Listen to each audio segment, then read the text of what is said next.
We are a nation hooked on pills and medicinal quick fixes. Our health service spends billions of pounds on drugs that we might not need.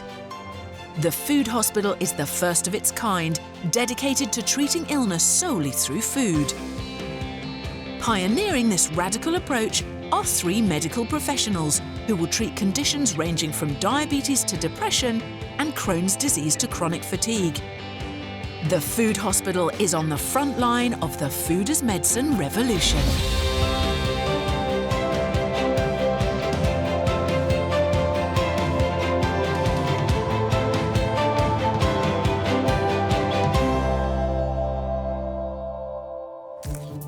This week's patients include a photographer with a disabling disease which could spell the end of her career. And how about if you put your neck backwards? Is that as far as you can go? Pain kicks in at that point. So you stop yourself, obviously. Yeah. A teenager who's scared of vegetables. It's like a big spider sitting there. And a bodybuilding couple who eat meat for breakfast, lunch and supper. If there's too much protein in the diet, your body can't store it, and so you can run into troubles. Dr. Pixie McKenna investigates the science behind do-it-yourself food intolerance tests. Hilariously, I've got a little bit of intolerance to tea. That's a big problem because I probably drink 20 cups of tea a day. With your help, the Food Hospital takes sometimes controversial science and puts it to the test to discover just how far our health can be affected by what we eat. Today's first patient has a condition which affects an estimated 70% of menopausal women. My name's Anne Collins. I'm 55 and I suffer from terrible hot flushes. Anne, like many women going through the change of life, experiences intense heat rising through the body to the face, leading to sweating, difficulty sleeping and heart palpitations. I find life very, very hard. I can't concentrate, I can't motivate myself. It's awful. I mean, if I could do anything to get rid of them, I would. I just can't stand having them anymore. Anne lives in Hampshire and runs an after-school cookery club for kids. Caster sugar is the soft sugar. If we put the other sugar in, which is granulated sugar, we'd have very crunchy chocolate brownies. The average woman living in the UK becomes menopausal at 51, meaning the end of ovulation and menstruation. I'm hot and bothered. Right, now, guys. Oh, look at me, oh, look at me. When I'm having a hot flush, if the children are there, I probably don't say anything. But when the parents come and collect the children, I quite often say, oh, just having a hot flush. That is a perfect brownie, guys. Is that made all right? It's almost endless. How long am I going to have these hot flushes for? You know, I just want to be rid of them. After 6 years of suffering, Anne is desperate for help. Prior to coming to the Food Hospital, GP Gio Miletto gave her a special wrist monitor to chart her body temperature over the course of a typical day. So we got you to wear this device here. What this does is measure the conductivity of your skin. So if you look here, the first thing to know is that you've got a lot of episodes of hot flushing. Yeah. And I think this must have been a bad day because you were having about probably about 30 or 40. It was a bad day. Yeah. Menopausal hot flushes can be caused by plummeting levels of the female sex hormone estrogen. In many cases, these estrogen levels can be restored by using HRT. Now, have you ever taken hormone replacement therapy? Yes, I was on it for 3 years, but I had a mammogram and they found a lump, so I was told to come off it. Tell me about the other things that you've tried. The latest one was a magnet attached to my knickers. You put a magnet where? It attached to your knickers. One bit on one side and the other bit on the other side. And apparently it's something to do with the magnetism of it. Right. That's not a vajazzle. All I noticed was that, you know, I'd go shopping and I'd get attached to shopping trolleys and things like that. But when you're that desperate, and I mean desperate, you're going to try anything. Walking around with a magnet down her knickers tells me just how desperate Anne is to try and relieve some of these hot flushes she gets. Now, the problem is a lack of estrogen, not a lack of magnetism. So what I'd like her to do is to try a food plan to try and replace some of these estrogens naturally, especially if she can't take hormone replacement therapy. HRT may not be safe for women with estrogen-sensitive breast lumps, But some research suggests that diets high in safer plant-based estrogen might help hot flushes. If you want to help your menopause with food, you should see your GP for advice or possibly a referral to a dietitian. Lucy has designed an estrogen-rich food plan for Anne, which might be able to regulate her body temperature. Can I just say I'm actually having a hot flush now? Are you? I can actually feel it coming up my Brewing body. up. Yeah, I don't know if I look hot or... Yes, you're starting to look a bit red on the It starts chest. on my chest. Yeah, and then does it flush up to your face? Yeah, I can feel my head is really burning. How long does this last for once it's risen up? Sometimes this could probably last for about 10 minutes. It might go down a bit and then I'll get another one. If you suffer from hot flushes, typical triggers to avoid include alcohol, caffeine and chili. This could be a blow to Anne, as she loves curry, but Lucy is showing her a chili-free version using estrogen-rich tofu. The next thing we're going to add in to our aromatic curry is some edamame beans. Have you had these before? One? Yes, please, No, go I ahead. haven't. The great things about edamame beans is they're another source of soya, so they're, again, going to help those hot flushes. That's the point of putting these in. As well as foods rich in soya, Lucy also wants Anne to eat chickpeas, also high in estrogen, and dairy, broccoli and cabbage, which are good for calcium. Would you like to give it a try? It's lovely. I'm really glad you think so. So Anne, what we're looking for next time is a reduction in the frequency and the intensity of those hot flushes you've been suffering with. That would be fantastic. Thank you. I feel that the diet's really going to help my symptoms. You know, I'm really excited. I'm sort of buzzing, really. I can't wait to start and give it a go. Anne will return to the food hospital in 10 weeks' time to see if her estrogen-rich food plan has helped to improve her symptoms.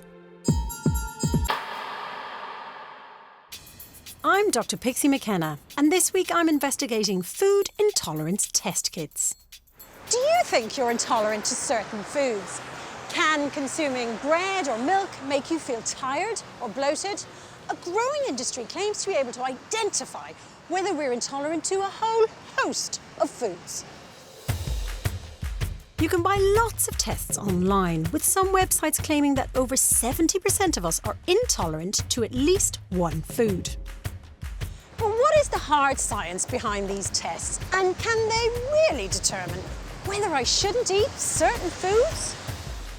I really do think everyone has their own sort of type of food intolerance. I know that some people's bodies can't deal with certain foods like wheat. I've been really ill from eating nuts before. I've never had one myself. I get symptoms that make me uncomfortable when I have milk or things that contain lactose in them. If I eat cucumber, I'm sick for like 3 days. I'm allergic to celery. My tongue starts to go all weird and bumping. I don't know where that started from. I don't think I'm intolerant to any foodstuffs, but I'm curious to know for sure. So I'm going to try some home test kits myself.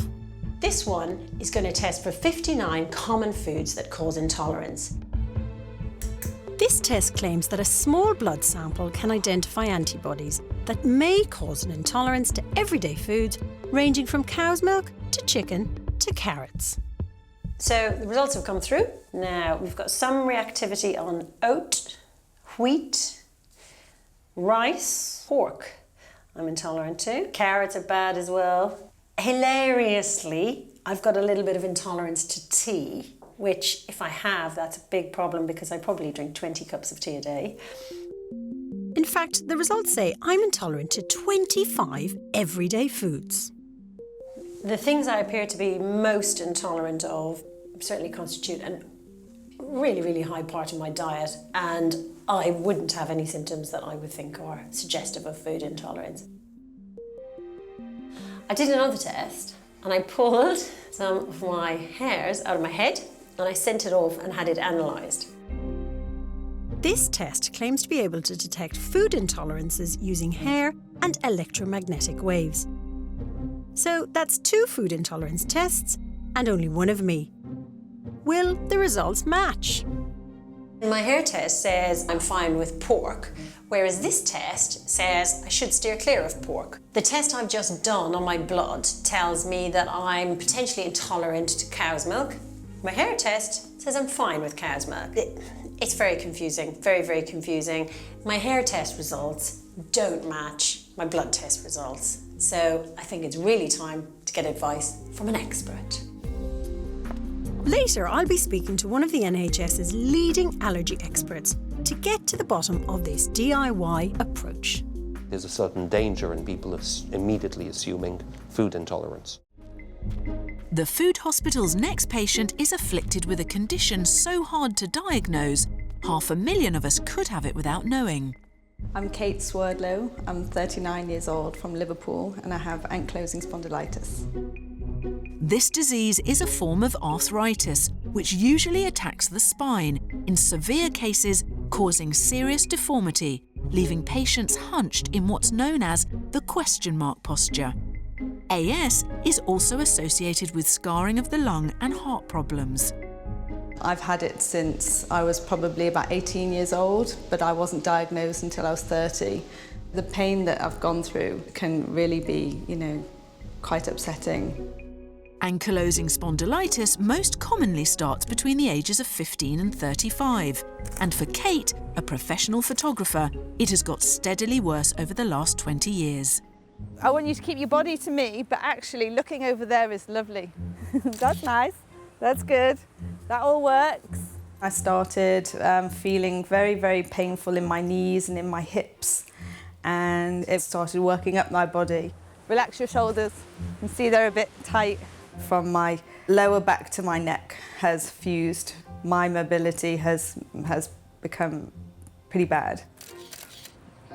Sometimes I feel like I'm wearing a belt around my chest that is so tight that someone's put their foot in my chest and they're tightening that belt. There was a brief phase of optimism when Kate found out that her mystery back pain was a genuine condition. When I was first diagnosed, it was actually the best thing that had ever happened to me, because I have felt that I'm dealing with this fantasy illness. What's frustrating is that everybody can see it's happened to my body. They do know that I have got something wrong with me.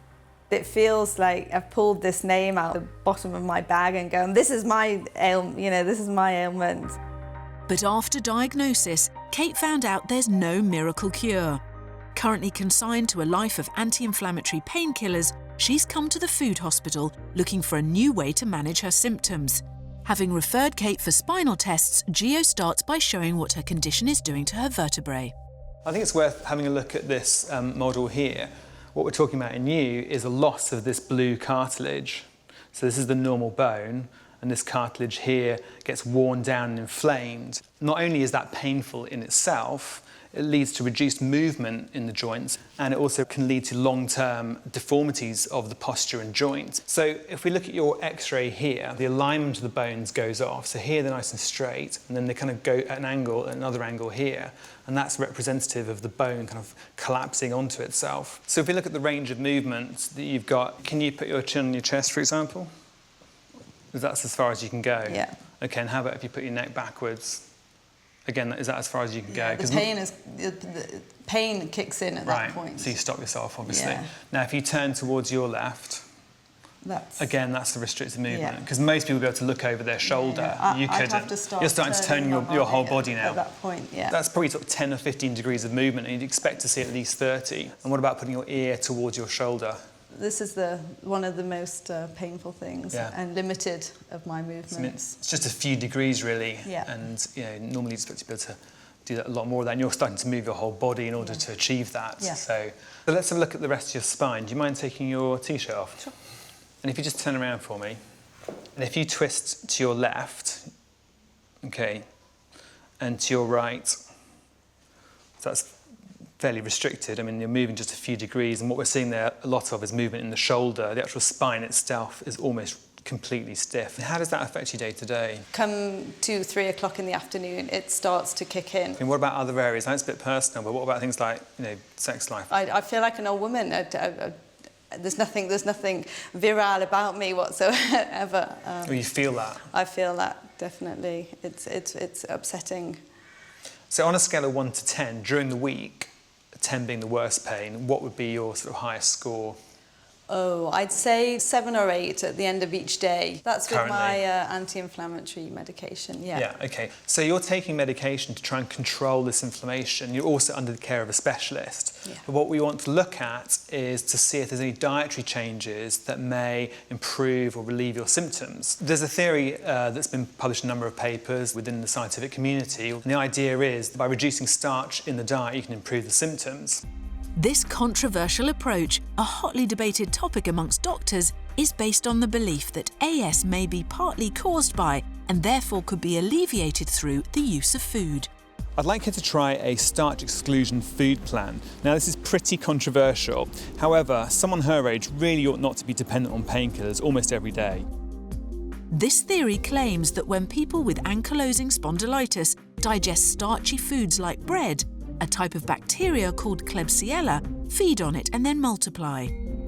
Possibly for genetic reasons, AS sufferers' immune systems react by making antibodies, which attack not just the bacteria but also collagen in the lower spinal joints, causing inflammation and pain. The aim is that by eating less starch, the body produces fewer antibodies and symptoms can be controlled.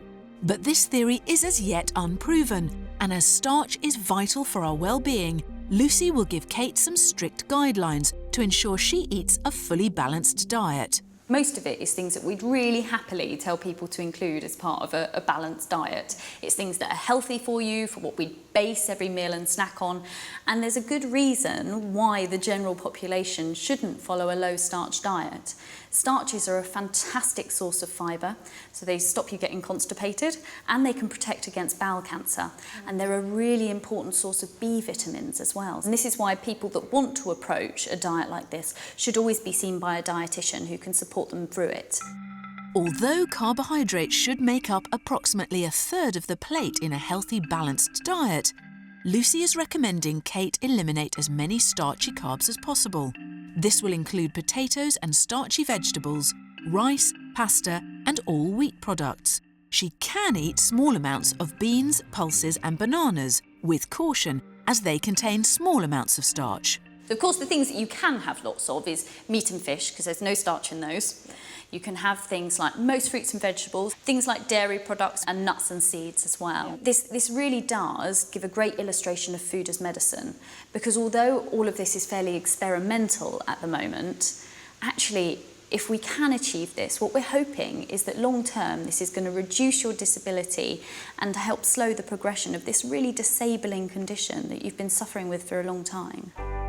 Kate will return to the food hospital in 6 weeks' time to see if her controversial low-starch food plan has had any effect on her back pain. I'm feeling a bit anxious about the change that I hopefully will take on as a long-term plan for myself. I've got, hopefully, please God, another 30, 40 years of a healthy life to live. Anyone with AS who wants to follow this diet should contact their consultant first.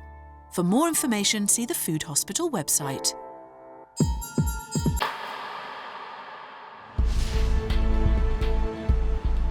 I'm Dr. Pixie McKenna, and today I'm looking at food intolerance test kits. So far, I've tried 2 widely available tests. Although they gave me differing results, both say I'm intolerant to foods that I eat regularly without feeling ill. Now I'm hoping to find out from one of the country's leading allergy experts whether these tests can provide reliable results. Can specific tests tell me if I'm intolerant to particular foods? Because I've done a few which I've bought off the internet, and I was just wondering if they're worthwhile or worth the money. I find it distressing that these tests are available out there. We've established that you enjoy most of these foods and they don't cause you symptoms. Why should you eliminate them from your diet? Food allergies can be potentially fatal, but are easier to diagnose with well-established antibody skin patch tests, like the ones used at Professor Lack's clinic. So here we go. This one's going to be a little bit itchy. But food intolerances are harder to diagnose, and it's believed that they can be mistakenly confused with underlying medical conditions. You are being such a superstar. So when it comes to detecting food intolerances, Professor Lack prefers a traditional, long-term doctor-patient relationship. any test in intolerance is useless unless it's in the context of a very careful clinical history. And there's a certain danger in people immediately assuming food intolerance. When certain symptoms arise, such as fatigue or abdominal discomfort, people immediately think of food intolerance, whereas there are other avenues that need to be explored. And I have not seen any substantive body of evidence saying that you can use these tests to diagnose food intolerances. This is quite distressing because we see a number of young adults, and particularly children, get a battery of some of these unproven tests, and they are then put on multiple food exclusion diets. And to suddenly remove 10 or 20 foods from a person's diet can actually be nutritionally compromising. If you have symptoms that are very clearly related to ingestion of the food, you clearly need to seek medical advice. And if multiple foods are suspected, all the more reason to do that under the supervision of a specialist, and particularly a dietitian, to make sure that your overall diet and health isn't compromised. So clearly not something that you can do in the comfort of your own bathroom. No, not a good idea. Why spend £50 on a food intolerance test that may give you an incorrect result? If you feel that a certain food may make you feel bloated or tired, then why not cut it out or try an elimination diet? But always remember to do so under the supervision of a healthcare professional.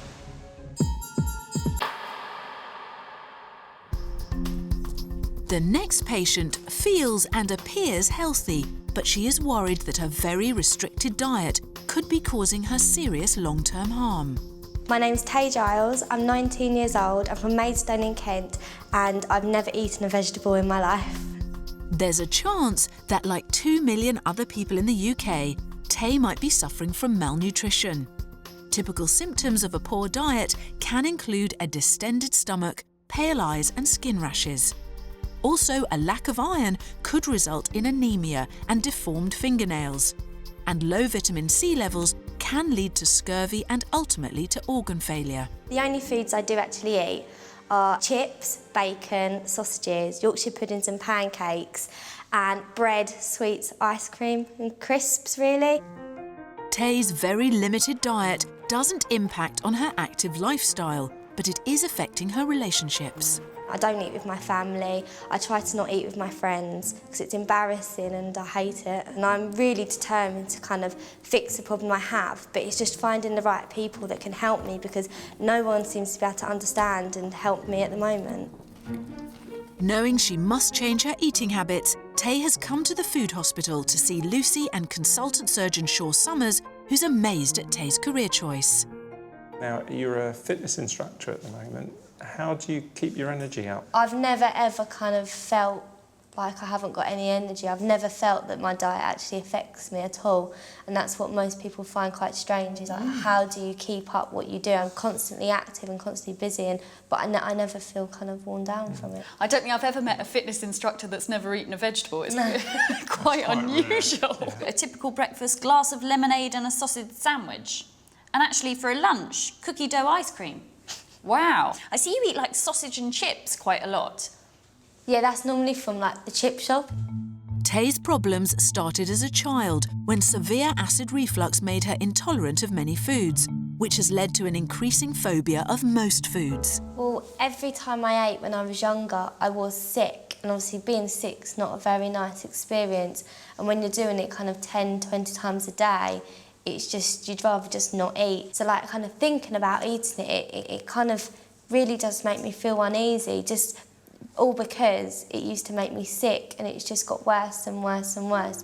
Before she came to the food hospital, Tay took some blood tests so Shaw could analyse the extent of her possible malnutrition. There are some tests which show us how your red cells are constructed, and it shows us that you've got quite large red blood cells. That's really a reflection of the fact that your vitamin B12 level is quite low. But there are also some other quite striking deficiencies because of the lack of vegetables in your diet. Probably the most interesting one is a real lack of vitamin C. Normally we'd expect a level of over 11 and your level is just below 6, so it's nearly half the level you need to be. These deficiencies mean that Tay is malnourished and at serious risk of debilitating anemia and scurvy. And although she takes supplements, they aren't necessarily a convenient solution to her problem. It's the balance of these nutrients. When we get it from food, it gives it to your body in the right proportions. But when you take a pill, too high levels of one thing actually stop you absorbing another thing and can cause deficiencies in itself.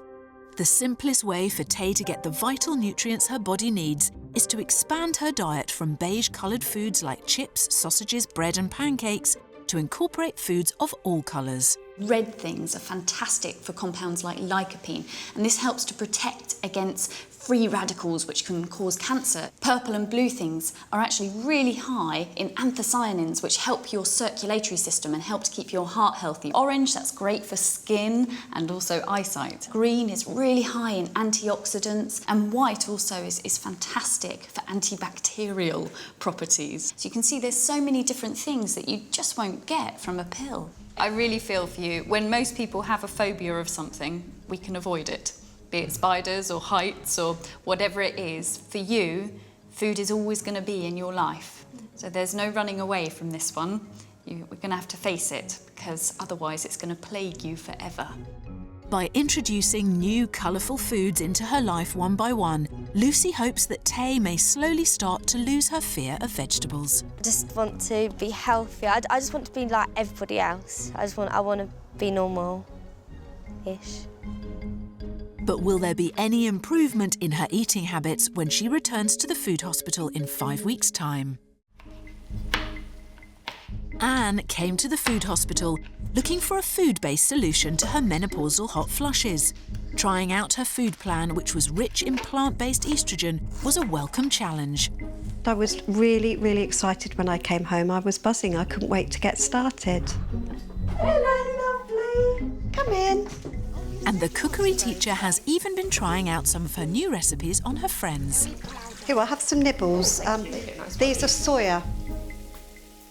We're going to have some vegetables. I've got almonds, because I've been told almonds are very good for me.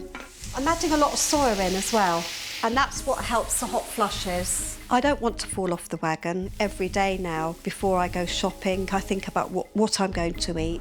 But although adding soya to her eating plan has been easy enough, cutting down on her hot flush triggers hasn't been such plain sailing. Do you want the wine then? I would love a glass, thank you very much. Okay, yeah. I did cheat a little bit. I was restricted to 1 glass of wine a day, and there were some days where I had a little bit more than that.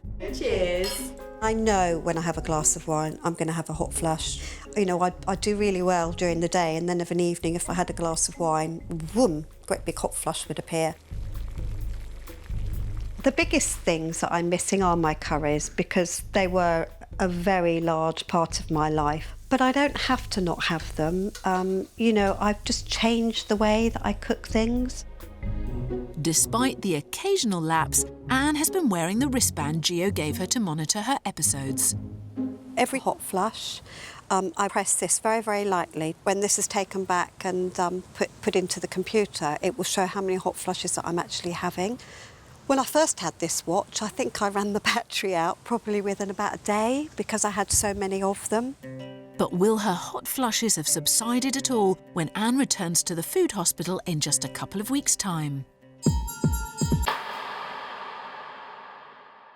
I love quinoa. Since coming to the food hospital, Kate has been busy getting rid of all the starch-heavy foods from her store cupboard, hoping to relieve the symptoms of her ankylosing spondylitis. Things like rice, I probably won't have that again. The muesli I thought was going to be something that would be fine for me to continue eating. I've made this myself. I've got to get rid of that too. It's sad. That's all right.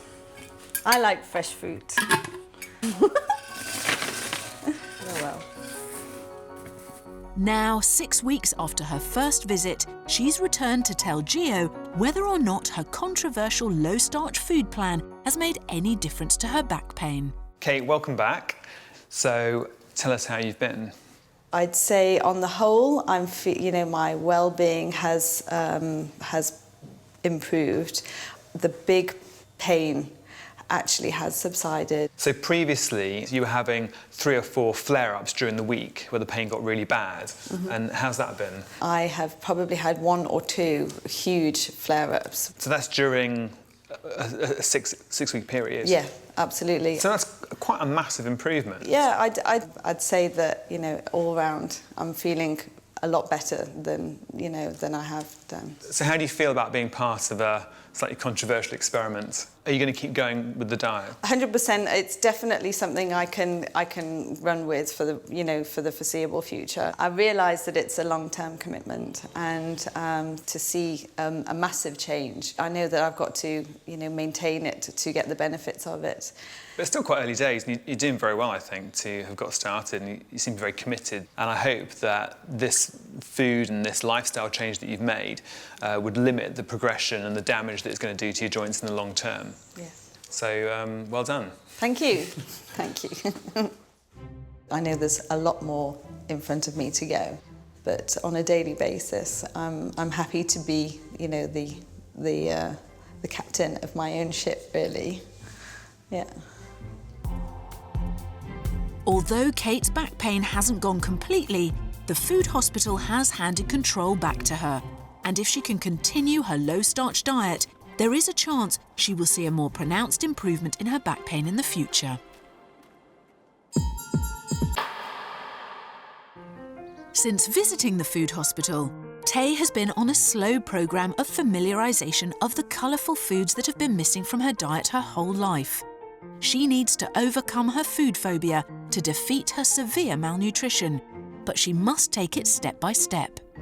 Okay, so I've got strawberries, and firstly what I have to do is I look at them, see how I feel about that.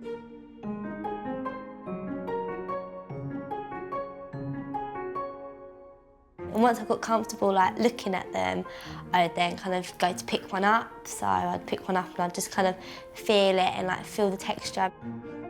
And then when I get used to that, I'd then like kind of smell it. When I become comfortable with that, I'd put the wet bit just on my lip. And then eventually I cut it into much smaller pieces. So I can kind of put it in my mouth and I can eat it and swallow it. It's vital Tay starts to eat a broad range of foods, so as well as strawberries, she's also getting to grips with carrots and cheese. Once I've conquered all 3 of them, I'll then move down the list. So next on my dairy is yoghurt, next on fruit is oranges, and next on vegetables is broccoli. Broccoli's not that great. It just kind of makes me feel like, ugh. It's like a big spider sitting there and someone having to look at it. Will the terrified teen finally overcome her food fears and start eating the balanced diet her body needs before she returns to the food hospital? It's 5 weeks since 19-year-old Tay came to the food hospital with malnutrition due to her phobia of all fruit and vegetables. Today she's back to tell Lucy and Shaw whether or not she's managed to expand her diet to include any healthier, colourful foods. Hi Tay, and welcome back to the food hospital. Can I ask, what progress have you made? I kind of overcome cheese, and I try and eat cheese as much as I can, and strawberries and carrots as well. For a girl that had never eaten a fruit or veg, strawberries and carrots has come a long way. Yeah. And they're going to be giving you that vital vitamin C that you were missing, and also other nutrients that are contained in orange and red fruits and vegetables, which is really going to boost your health for the future. I'm really pleased that cheese has come into your diet because that will contain some vital calcium that is really important for your bone health. And how long did that take you to get from the point where you can just look at a food to actually being able to have a little bit? About 3 weeks. 3 weeks? Yeah. So we can see this is obviously going to be a long old slog for you, but I think the steps that you have taken have been amazing, and I think you're doing brilliantly. So you can recognise that the phobia is going out of the food bit by bit. Yeah, I try and not avoid it now. I try and put myself in situations when I'm around it. Like, I mean, the initial fear is still there, but it's kind of how I deal with it now. It feels quite good knowing that I'm kind of actually going forward and adding foods to my diet, and that it is going to get better one day, and I'll be able to just do everything I want to do. So, yeah, it is good. That's great. Loads of people have phobias of food. I think it just kind of shows that however bad the problem is, that there is a way around it. Even if it's just little changes, it can just make your life so much better. The food hospital has given Tay the tools she needs to continue expanding her diet to include more nutritious foods of all colours of the rainbow.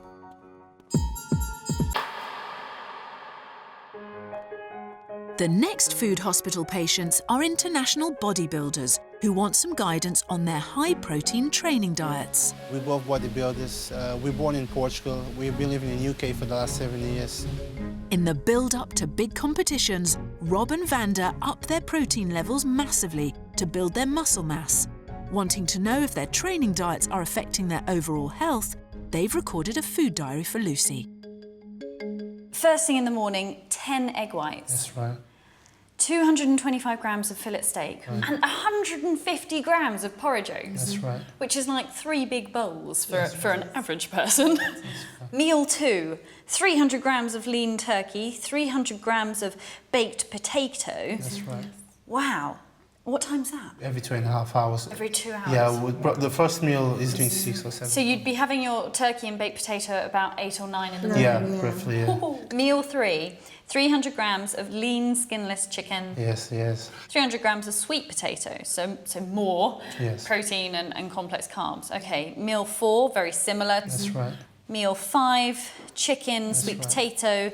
Meal 6, turkey, white rice. Meal 7, white fish and 6 asparagus spears. That's right. And meal 8, lean beef mince or fillet steak again. That's right. A mixed salad. And that's it. That's it. Wow, it's over 4,000 calories.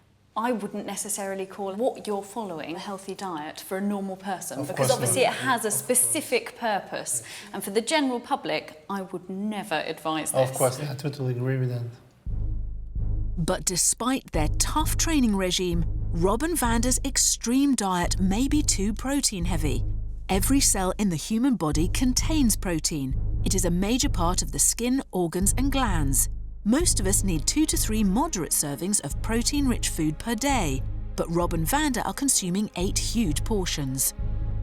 If there's too much protein in the diet, the excess protein isn't used to build muscle. Your body can't store it, and so you can run into troubles like having kidney stones and things like that. So a bodybuilder has to match the amount of protein they're taking in with the amount of muscle bulking they need to do.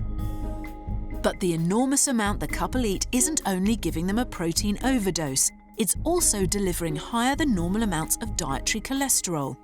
The body needs good cholesterol to function. It's in cell membranes, insulates nerve fibres and makes hormones.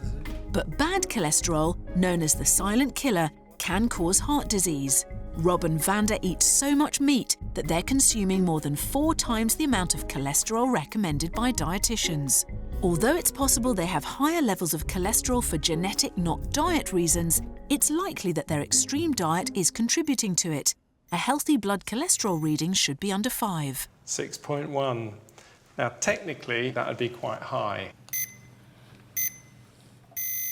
5.07, so that's a top end of normal. Now, you see, my take on this is that you two are 2 incredibly fit people, and I would anticipate that your cholesterol levels would be low, and in fact they're not. And that surprises me, and I think, you know, it could demonstrate that there is a link between your quite extreme dietary cholesterol intake and your own cholesterol in your blood. Well, look, guys, you are 2 of the most extreme eaters that I have ever come across, and I really hope it pays off for you in your competitions. I wish you all the best. Yeah, best of luck. Thank you. Rob and Vander's diets just illustrate the extremes to which you can push the digestive system. They eat an enormous amount of food, and combined with the exercise, it results in a remarkable bodybuilding capacity. But they have to be so careful that they don't overdo certain elements of their diet and run into medical problems longer term. They may have planned their diets carefully for their punishing training regimes, but it seems that Rob and Vander's massive intake could lead to long-term health problems in the future. If you want to start a radical fitness food plan, it's important to see your GP, who can refer you to a dietitian if required.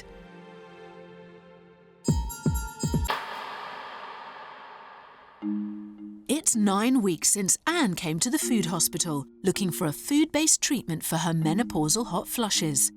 Now she's back to tell Gio and Lucy how she's got on with her plant-based oestrogen food plan.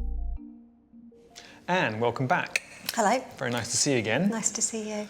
Tell us about how that's been going. Specifically, the symptom of hot flushes. How's that been? Oh, they're so much better. I'm pleased to say that's actually confirmed by the test that you've done. So if we look here, previously this was a measure of how many hot flushes you were getting. So it's extremely frequent. I mean, I think we worked out that it was at least 1 or 2 an hour. This is the current one here. And as you can see, there's, what, a handful, 6 maybe, marks. So this matches up very nicely with what you're describing. You know, it's definitely for real. Amazing, absolutely amazing. And how's it made you feel? I'm feeling so much better in myself. The hot flushes were embarrassing because it was a sign of the menopause, a sign of getting old. But because I'm channeling all this healthy food into my body, I'm feeling more confident. I feel my skin feels better and everything. So when I have a hot flush, I just don't feel quite so embarrassed, and I can almost own up to having one. You can wear your flush badge with pride. Yes. We're all going to age at some time, aren't we? You've just got to get on with life, but make life bearable. And if there's changes that you have to make, if it's going to give you a better life and you're going to feel more healthy, then it's well worth doing. That's a very positive attitude. I'm very pleased for you. I was really excited to see that it is actually been proven that the diet that I've been on has helped me through my menopause. Anne's natural oestrogen-rich food plan has provided a great outcome for her and for the food hospital in its quest to promote the benefits of food as medicine. We are a nation hooked on pills and medicinal quick fixes. Our health service spends billions of pounds on drugs that we might not need. The food hospital is the first of its kind, dedicated to treating illness solely through food. Pioneering this radical approach are 3 medical professionals who will treat conditions ranging from diabetes to depression and Crohn's disease to chronic fatigue. The food hospital is on the front line of the food as medicine revolution.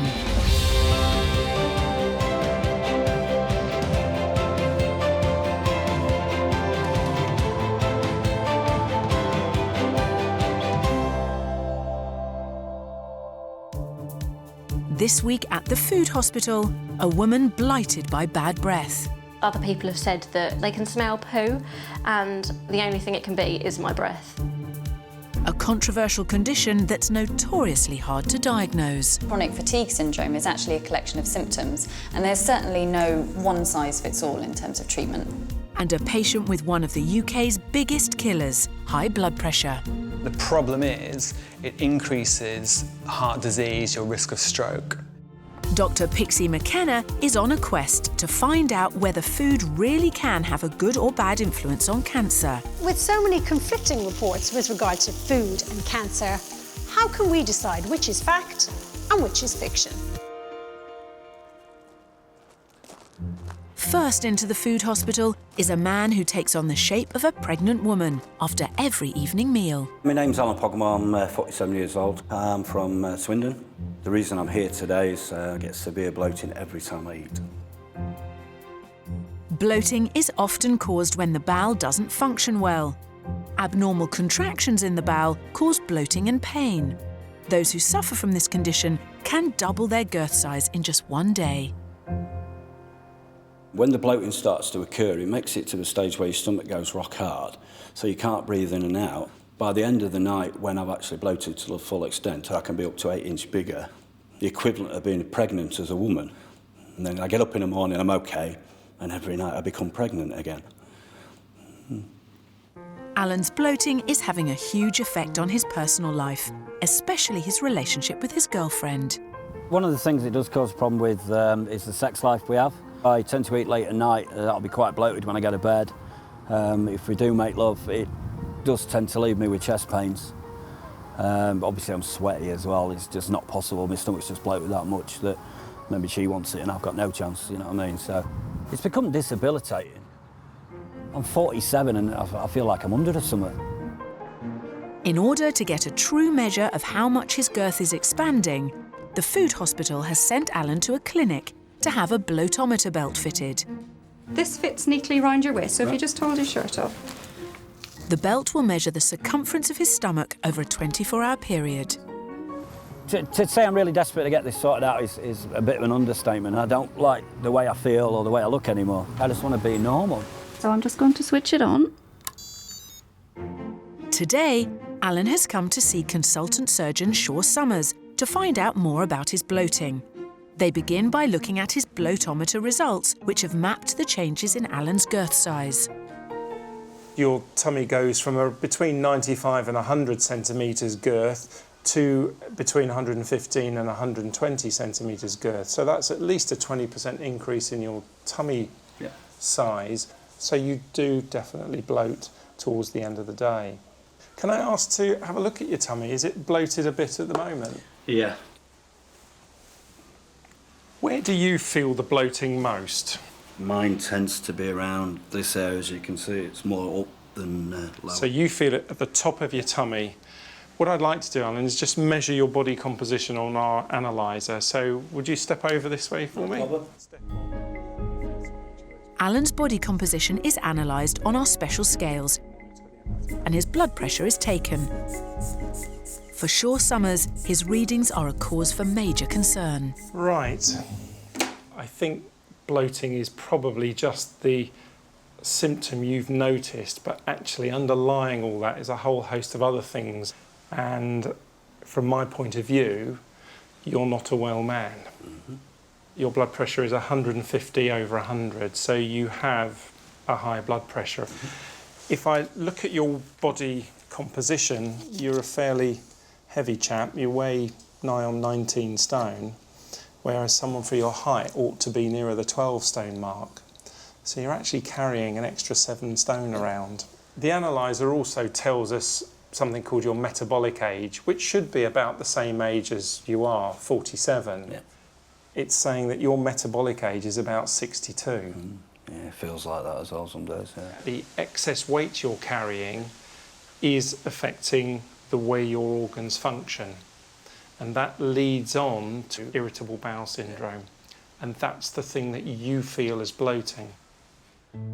Before the consultation, Shaw conducted extensive blood tests. Not only are his cholesterol levels worryingly high, his blood sugar, which should be in the range of 4.4 to 6.1, also comes as a big shock. Your blood sugar was 14.4. And I'm afraid to tell you that is good and proper diabetes, type 2 diabetes. If we put all of this together, Alan, the blood pressure, the excess weight, the diabetes, the high cholesterol, you have something called metabolic syndrome.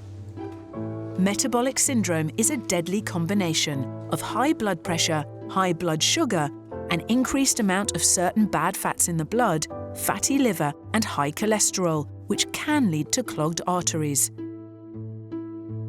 The consequences of this on the body can be horrific, and yet it's not uncommon for people to be totally unaware of this silent killer. So it's an illness that creeps up on you. You will not know you've got it until something goes pop.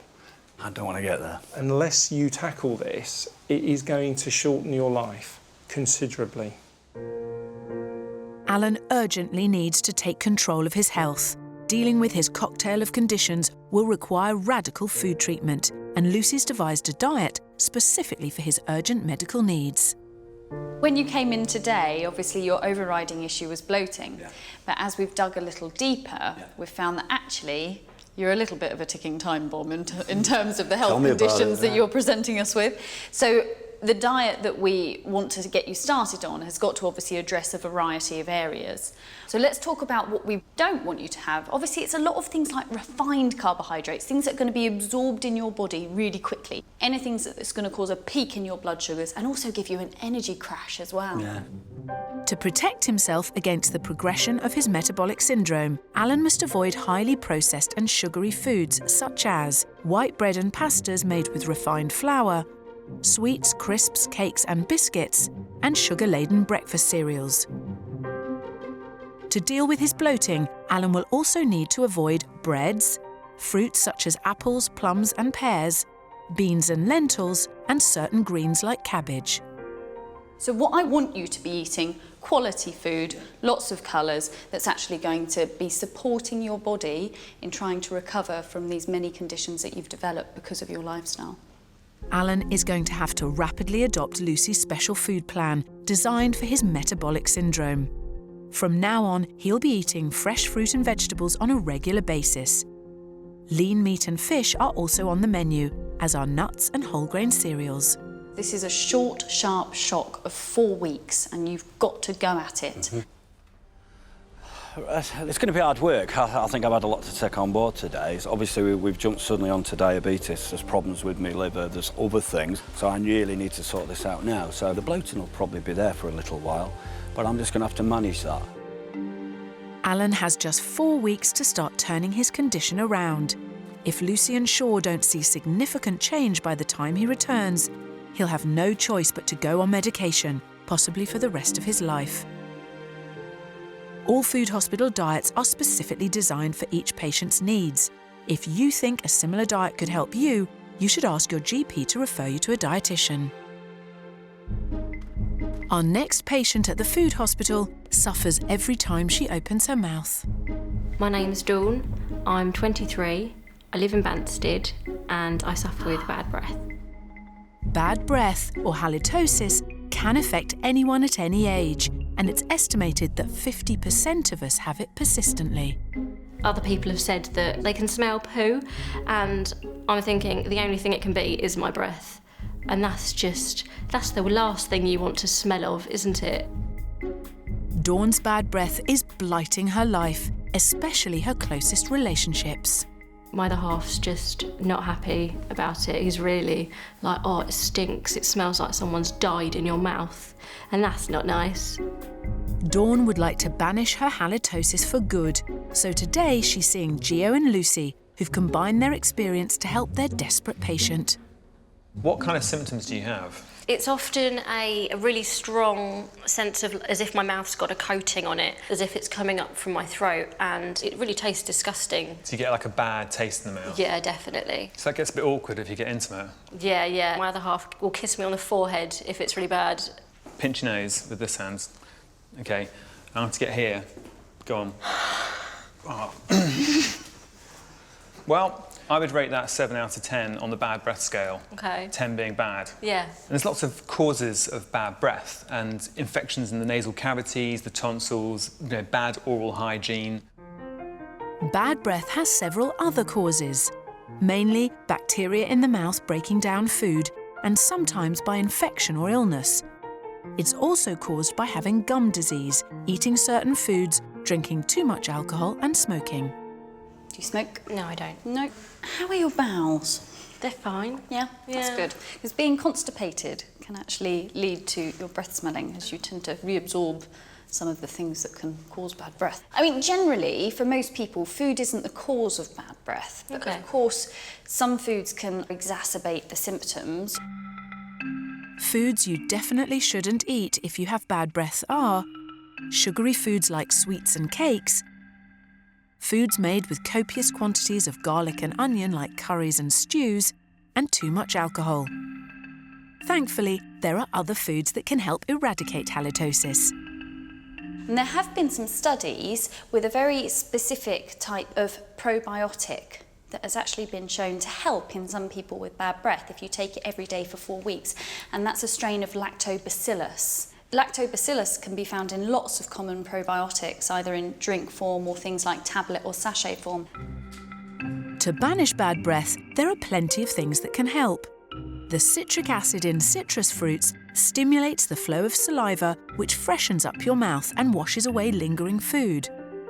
Probiotics taken as yogurt drinks or in sachet form, teas like peppermint and green tea, and surprisingly, a glass of milk can have a deodorising effect on your breath. The things that might be really worth trying for you are the probiotics and starting to have quite regular things like green tea during the day to see if it has that deodorising effect for you. Brilliant. And then let us know how you get on. Yeah, I will, thank you. Yeah, I did find it really useful actually, and just a few things mentioned that I'd never heard of or even thought of. So I'll try some of the probiotic yogurts to maintain, the breath a bit and hopefully tame it. In 6 weeks, Dawn will revisit the food hospital to find out if her breath has been tamed. Today, a young woman arrives at the food hospital seeking relief from a controversial and energy-draining illness, which many in our society don't take seriously. My name's Steph, I'm 25, I'm from Birmingham and I have chronic fatigue syndrome. Once dubbed yuppie flu by the tabloids, chronic fatigue syndrome, or ME, myalgic encephalomyelitis, is actually a serious illness afflicting 250,000 people in this country. Symptoms include debilitating tiredness and a lack of energy, aching joints, depression, headaches and insomnia. I have a lot of aches and pains throughout my body, particularly in my head a lot of the time, massive issues with concentration. For more than 20 years, scientists have struggled to find the cause of this difficult-to-diagnose condition. Some point to physiological reasons, in particular viral infections, while others argue that psychological problems are involved, but as yet none of these are proven. I think a lot of people are kind of reluctant to believe that actually there's anything wrong beyond kind of a laziness. It is incredibly frustrating. Chronic fatigue syndrome cost the British economy over £100 million in lost working hours last year. Steph would love to work, but her condition has made potential employers wary of taking her on.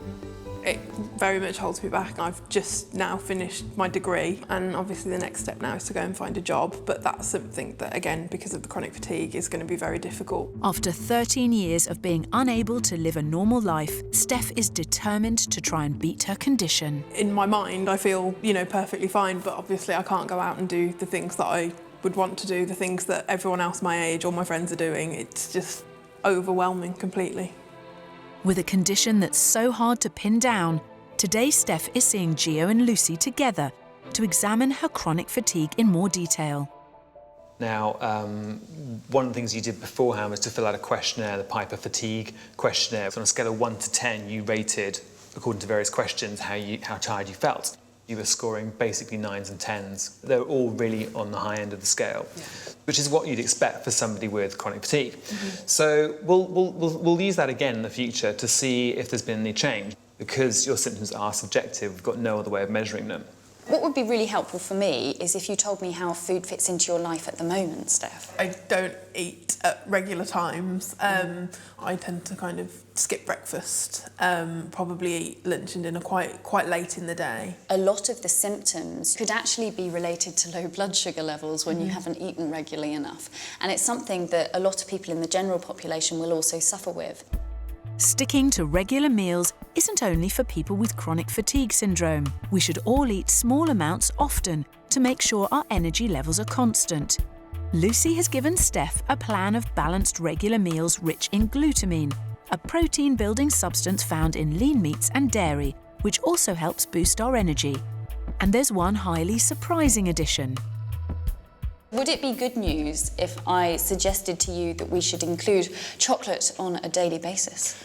I'm not going to cry about it. We're talking dark chocolate. Okay. Actually 85% cocoa solid. It's high in compounds called flavonoids, which is antioxidants, and 45 grams a day has been suggested to actually improve residual function in people with chronic fatigue. One small-scale study has shown that flavonoids may improve symptoms in subjects with chronic fatigue. Scientists know that cocoa can increase levels of serotonin, the mood-regulating neurotransmitter. This could help symptoms like depression that often occur in CFS sufferers, many of whom are known to have an imbalance in serotonin levels. I do think it's quite sort of speculative.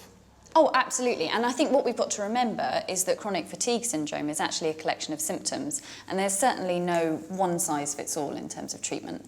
It's all pretty experimental, particularly surrounding diet. I don't think there's any harm in us trying these things and see if they improve your personal symptoms. This is an experimental food plan because as yet, there's no diagnosed cure for chronic fatigue syndrome. But for a frustrated Steph who wants to turn her life around, anything is worth a try.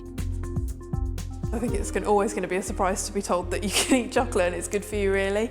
I suppose it's not the chocolate that I'd normally eat. I'd normally go for milk chocolate, and I've never been a huge fan of dark chocolate, but we'll give it a go.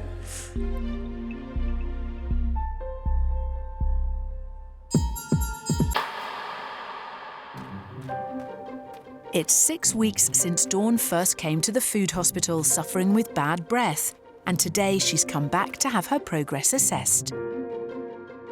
Dawn has kept to a plan of probiotic drinks and herbal teas, and this is her moment of truth.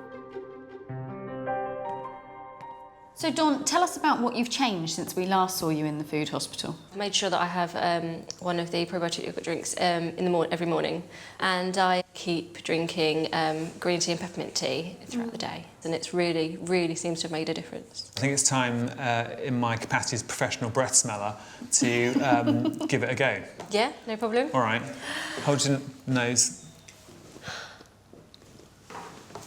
Well, it's fresher, that's for sure. Last time it was really quite nasty, to be honest, and today it's actually got normal breath. Improved, yeah, good. One of the things that was really bothering you when we saw you last time was actually the reaction from your other half. Yeah. Has that improved? Yeah, bless him. He says it's a lot less rank. Oh, I haven't. Oh, he's such a charmer. Yes, a definite charmer, but no, definitely getting more kisses. More kisses on the mouth and less on the head? Less on the forehead, yeah. Yeah, it's going well. Aw, that's wonderful news. Really nice to see you again. Yeah, thanks for your help, guys. Well done. We actually gave Dawn a lot of ideas that could help with her bad breath, but she seems to have focused in on two main things, being the probiotics and having cups of tea, both peppermint and green. But actually, any tea can help with bad breath because it helps to deodorise the sulphur compounds in the mouth, and taking milk with it also helps. So for anyone with bad breath, lots of cups of tea and milk. It really is amazing that literally just having a couple of different things throughout the day can make such a huge difference. I think if someone had told me months and months ago that this would happen, I'd be like, yeah, okay. But it really has made a difference, and I'm so pleased.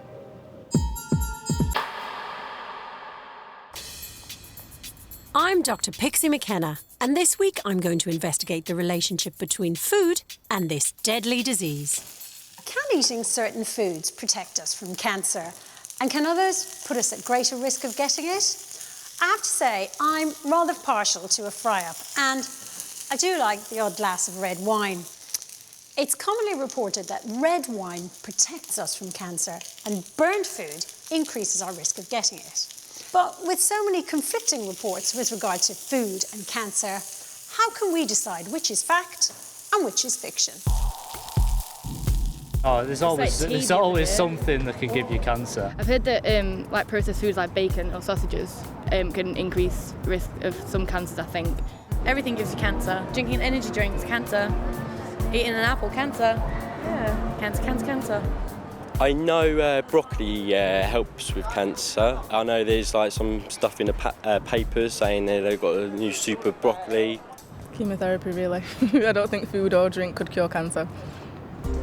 There are so many confusing claims when it comes to talking about food and cancer. Alcohol, caffeine and dairy are some of the foods that have been claimed to both cause and prevent it. But are there foods that we should eat or avoid when it comes to talking about cancer? Later, I'll be talking to cancer specialist Professor Robert Thomas to find out how our diets can influence this disease, both for good and bad. When Alan first came to the food hospital seeking help for his bloating, he was actually diagnosed with metabolic syndrome, a host of serious conditions including type 2 diabetes. He was given just 4 weeks to completely turn around his eating habits or face a potentially much shorter life expectancy. Now he's back to see if he's managed to stay away from the fry-ups and if it's made any difference to his symptoms. Well, I'm pleased to say that after even a shorter period as a month, the signs are looking good in terms of your overall weight has come down 0.5 stone. Looking at the blood test, there's a gentle trend towards all the things getting better. Yeah. So your cholesterol is down a little, the blood sugar has started to come down. Now all of these things are at the very beginning of the change towards improvement. Yeah. But I think for anybody who has something like metabolic syndrome, it's a lifestyle and a lifelong change that you have to adopt. And the important thing for you is, can you do it? Is it easy enough to do? Yes, I would have said. Yeah, I think the key was I got the kick up the arse I needed, although not for the original problem. We gave you the eating plan for the metabolic syndrome, and we also tried to take out those very typical triggers that would worsen the bloating. Have you noticed an improvement in your symptoms? Bloating's still there, but it's not severe, it's more gradual, and it's never been to the full extent it was before. Can I ask about home life? Do you find that a bit more enjoyable? Things looking up that end?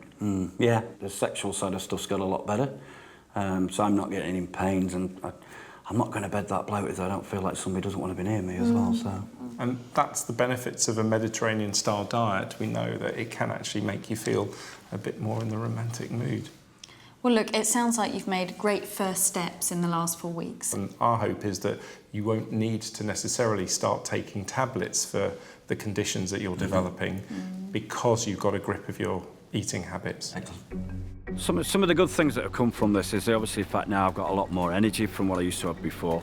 I feel sexy, if you know what I mean. It makes it available, whereas before I'd be, oh God, I feel horrible, don't come near me. So it's drastic changes in a way. Although diet has helped some of Alan's symptoms, if you think you may have metabolic syndrome, it's important to see your GP.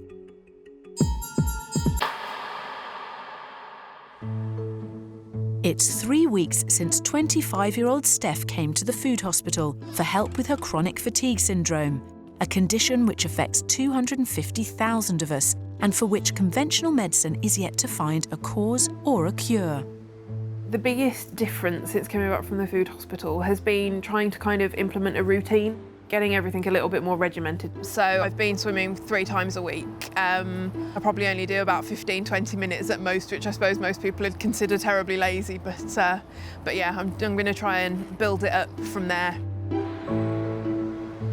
To keep her energy levels constant, Lucy asked Steph to rectify her erratic eating habits with regular balanced meals. In addition, she's also prescribed half a bar of dark chocolate a day, an experimental approach that was shown to improve symptoms of chronic fatigue in one small-scale trial. It does actually taste a little bit like medicine, to be honest, so yeah. It's always in the back of my mind that at some point I will go back into being, you know, really quite tired, quite worn out, but I try to be upbeat about it and try and not let the niggling little negatives take over.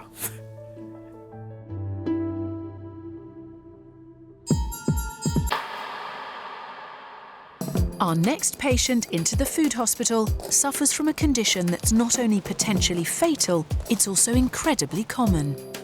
My name's Joan Davis. I'm in my 50s. I'm from Reading and I have high blood pressure.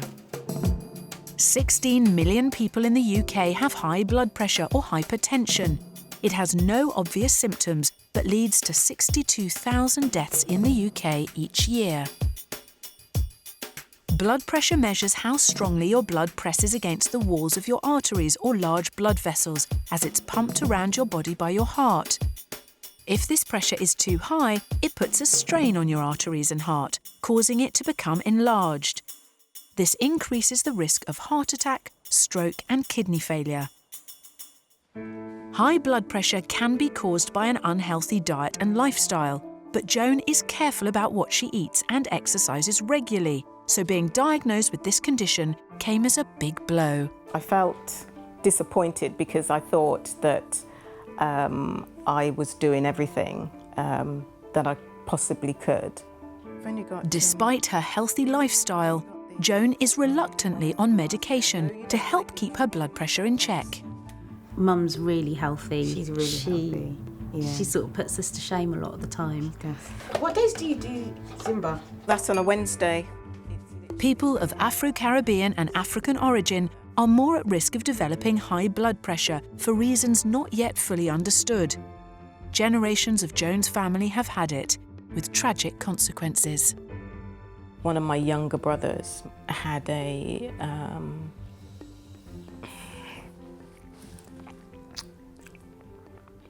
brain hemorrhage.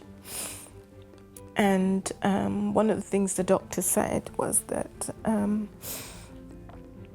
his blood pressure was quite high. And also her parents passed away very young as well. They were only in their 50s when they died. They both died of heart attacks.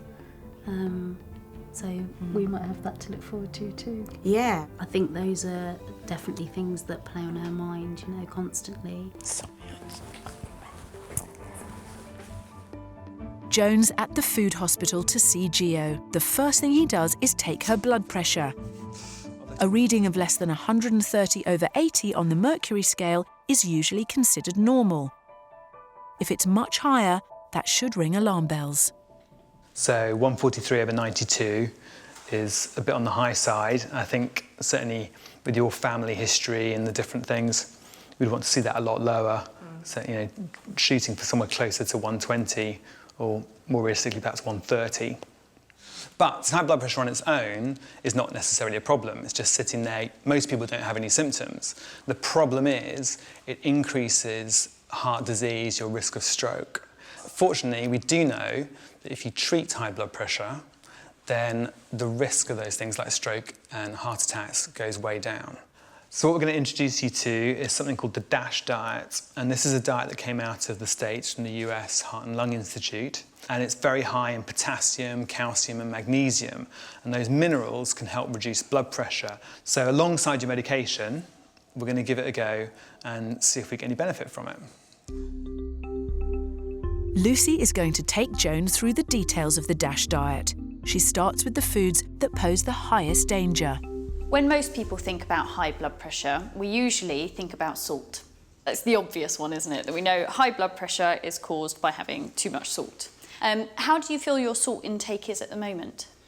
Minimal. Salt is an ingredient that we often consume without knowing it because it's hidden in products like ready-made sauces, takeaways and tinned and packet foods. So always check the label before you buy. Other foods that Joan must steer clear of are trans fats like those in baked foods and crisps, caffeine, alcohol and all sugary drinks. So we're really going to focus on getting you to the right levels of calcium, magnesium and potassium. And for you, it's mainly going to be the calcium because you're already doing fantastically with the potassium through your fruit and vegetables, and you have your whole grains, so you're getting plenty of magnesium as well. If you've got high blood pressure, your DASH diet should include foods high in calcium, magnesium and potassium, such as whole grain breads, nuts and pulses, plenty of fruit and vegetables, skimmed milk and lean meat. To get Joan started, Lucy shows her a simple DASH-friendly sandwich rich in minerals needed to combat her high blood pressure, starting with a seeded panini. So the first thing I'm going to put in is our spinach pesto. So what we've put in here is fresh spinach leaves. We put some almonds in, some parmesan and lemon juice. So obviously this is going to be great for both the potassium and the magnesium. Lovely. I'm going to then layer our lean chicken on. This has been grilled. The other things I'm going to put on is a little bit of mozzarella, and this is reduced fat mozzarella, so it's going to give you a bit more of that calcium, all right?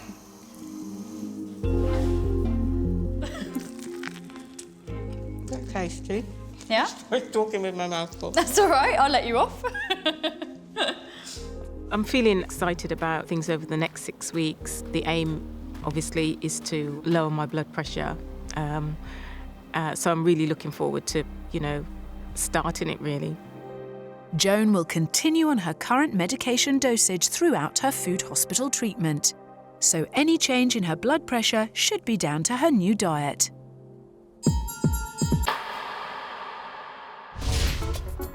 I'm Dr. Pixie McKenna, and I've come to the Bedford Hospital Cancer Unit to find out if diet can either protect against cancer or increase your chances of getting it. Today I'm meeting Professor Robert Thomas, a consultant oncologist specialising in breast, bowel and prostate cancer, with 20 years' experience in patient care. Professor Thomas, when it comes to cancer and food, there's a lot of conflicting information out there about which foods may protect me and which foods may in fact promote cancers. Well, you're right that the evidence is confusing. Nevertheless, there are clear guidelines now emerging from well-published work which shows which foods can help and which foods can't help.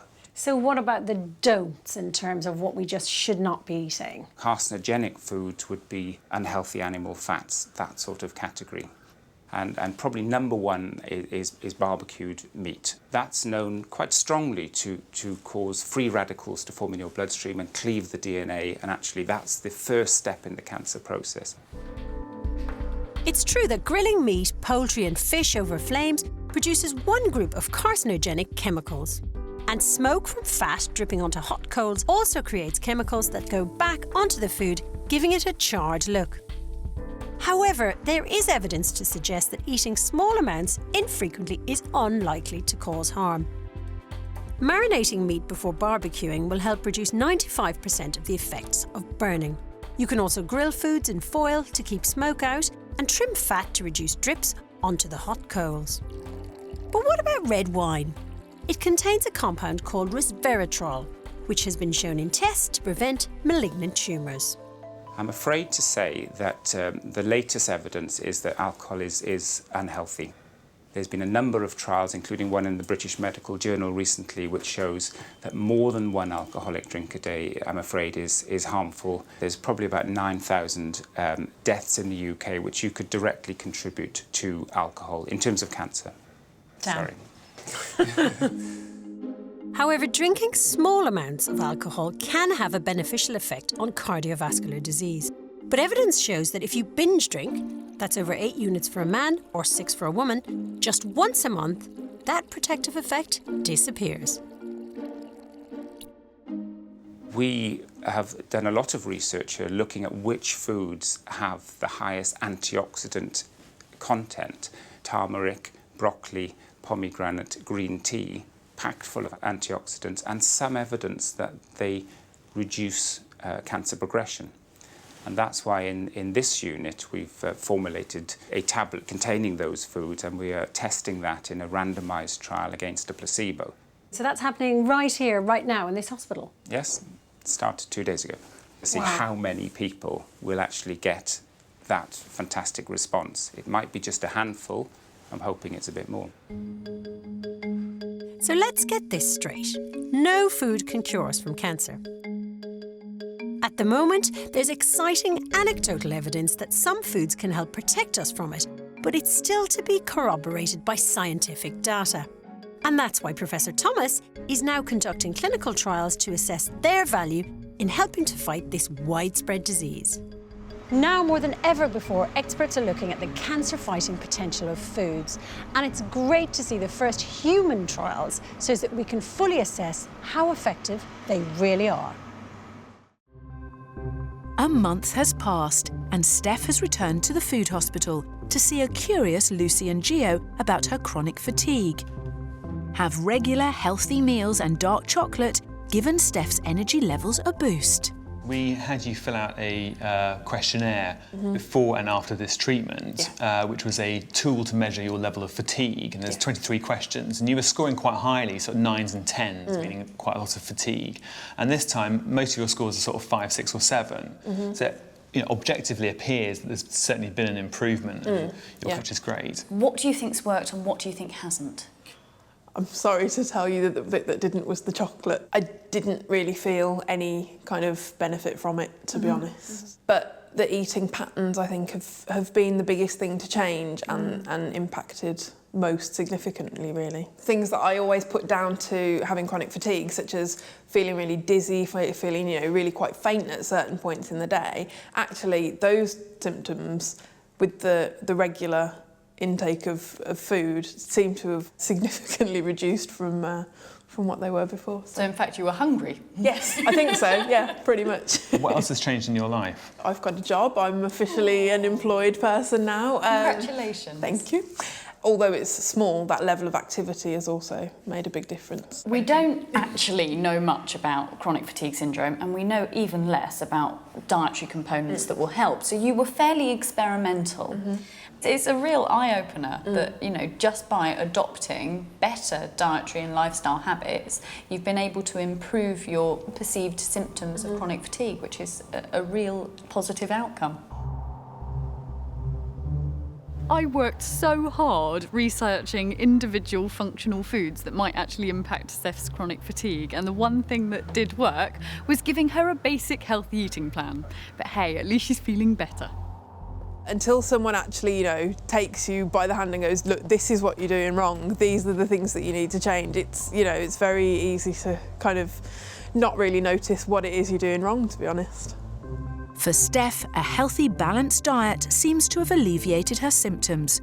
But as chronic fatigue syndrome affects everyone differently, it's important to seek medical advice for any treatment you may wish to try. It's 5 weeks since Joan first visited the food hospital. And she's been rigidly following her new food plan by incorporating all the new foods in the DASH diet. The diet so far is going really good. I'm getting my calcium, lots of dairy, which wasn't as bad as I thought it was going to be. She's also doing regular exercise at a weekly Zumba class. I like Zumba because it's quite energising. There's lots of different moves. Not that I'm good at them.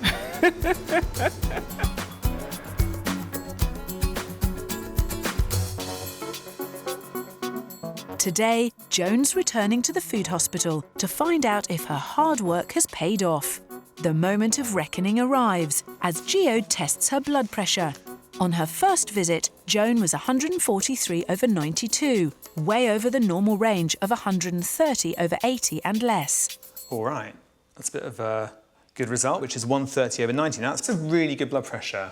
Brilliant. I'm really pleased with that. Yeah. Really, really And you've put a lot of work in terms of your lifestyle and the food that you're eating. Yeah, I mean, I feel good, and I'd like to obviously continue, you know, as an alternative to the medications. It would be great if you could come off medication, but I think, you know, it's important that those numbers don't get any higher. It's not going to go away, it's not going to get cured. No. So it's always going to be there, and it does have a tendency to creep up with age. But hopefully you can limit the dosage that you're taking or the combination of drugs, because a lot of people with high blood pressure have to take more than one medication. At the moment, you're just taking one. Yeah. So that's actually pretty good for someone in your situation. Okay, good. I think you should sort of be quite encouraged that you've really sort of done all you can. You're squeezing the lemon as far as lifestyle goes. Yeah. But well done. I think you should feel pretty good. Yeah, thank you. I do. Joan's done a fantastic job of doing all she can lifestyle-wise to control her high blood pressure. The thing is, high blood pressure is actually a very serious problem and it causes early deaths. So no one should be managing this by themselves. It needs to be done with medical supervision and, if necessary, prescription drugs.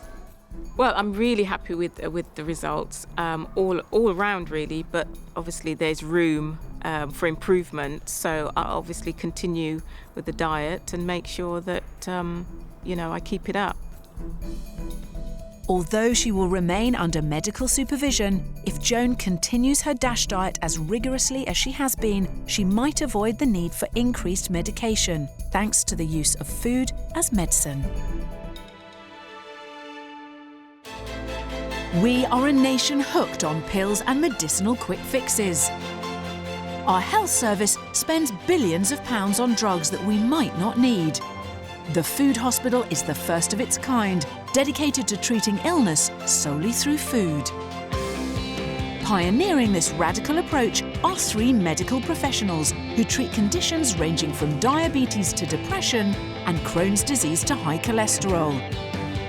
The food hospital is on the front line of the food as medicine revolution.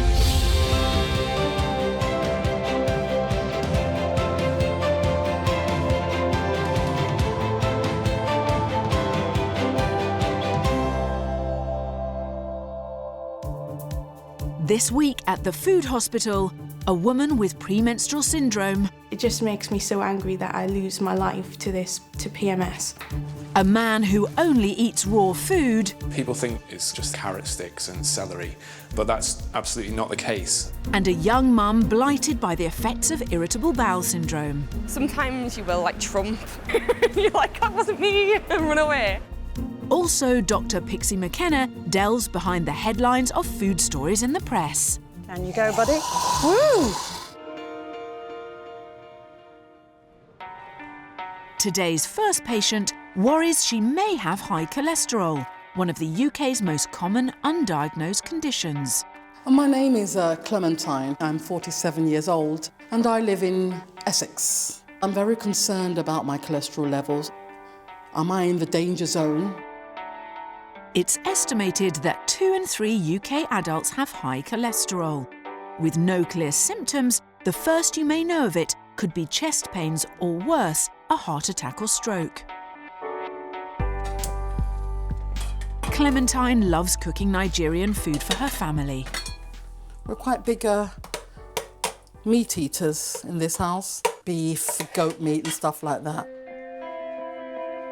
Do you want some more, Dolapo? Are you okay? Come on, eat up, sweetheart. A diet high in red meat, full of saturated fats and lots of sweet foods mean Clementine's weight has crept up. Although aware of the risks of high cholesterol, she has never sought medical advice. My cholesterol itself has never been tested. I'm a bit scared of knowing the truth. But she does have one very precious reason to seek help. Her 4-year-old son, Gregory. I took that when you were 1 day old. Yeah. My son is everything to me. I must be addicted to him or something. He is all that I live for. That's all I can say. Clementine's love for her little boy is driving her to finally confront her cholesterol. She's seeing consultant surgeon Shaw Summers. Cholesterol, what is it? It's a fatty type of substance. Every cell in the body has cholesterol in it. Now, normally, cholesterol is made in the liver, and your high cholesterol is decided by stress, by genetics, by a number of other lifestyle factors. What we do know is if you have a lot of saturated fat in the diet, that makes a high cholesterol level much, much worse because it helps the cholesterol soak into your arteries and it furs your arteries up. The heart pumps blood through 100,000 miles of blood vessels in the body, so it's not surprising cardiovascular disease is one of our biggest killers. A healthy blood vessel has smooth walls which allow the blood to flow freely.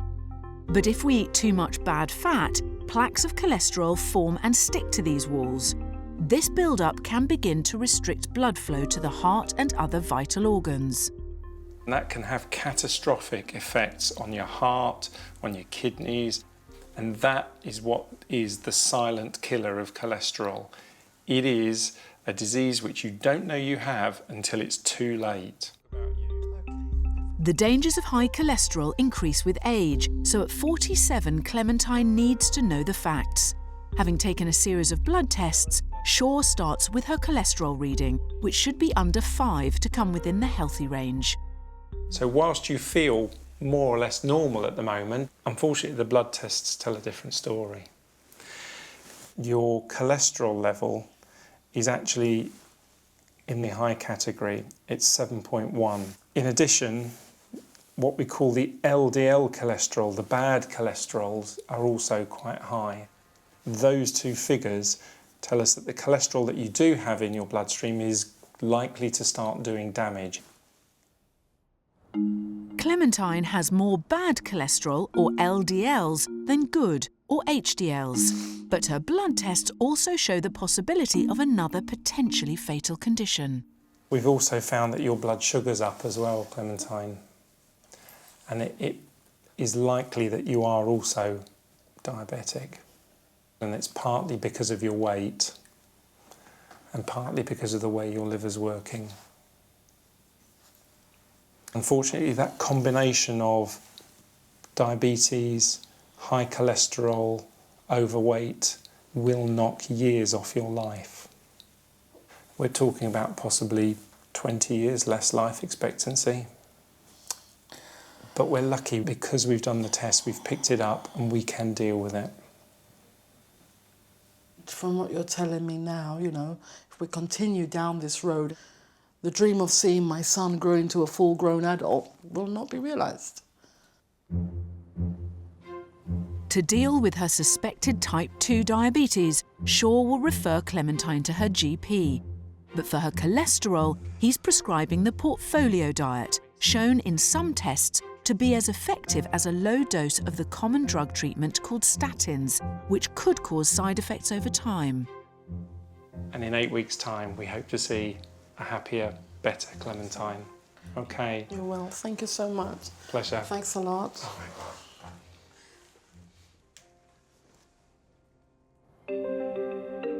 But dietitian Lucy Jones wants to show her that this is by no means an easy alternative.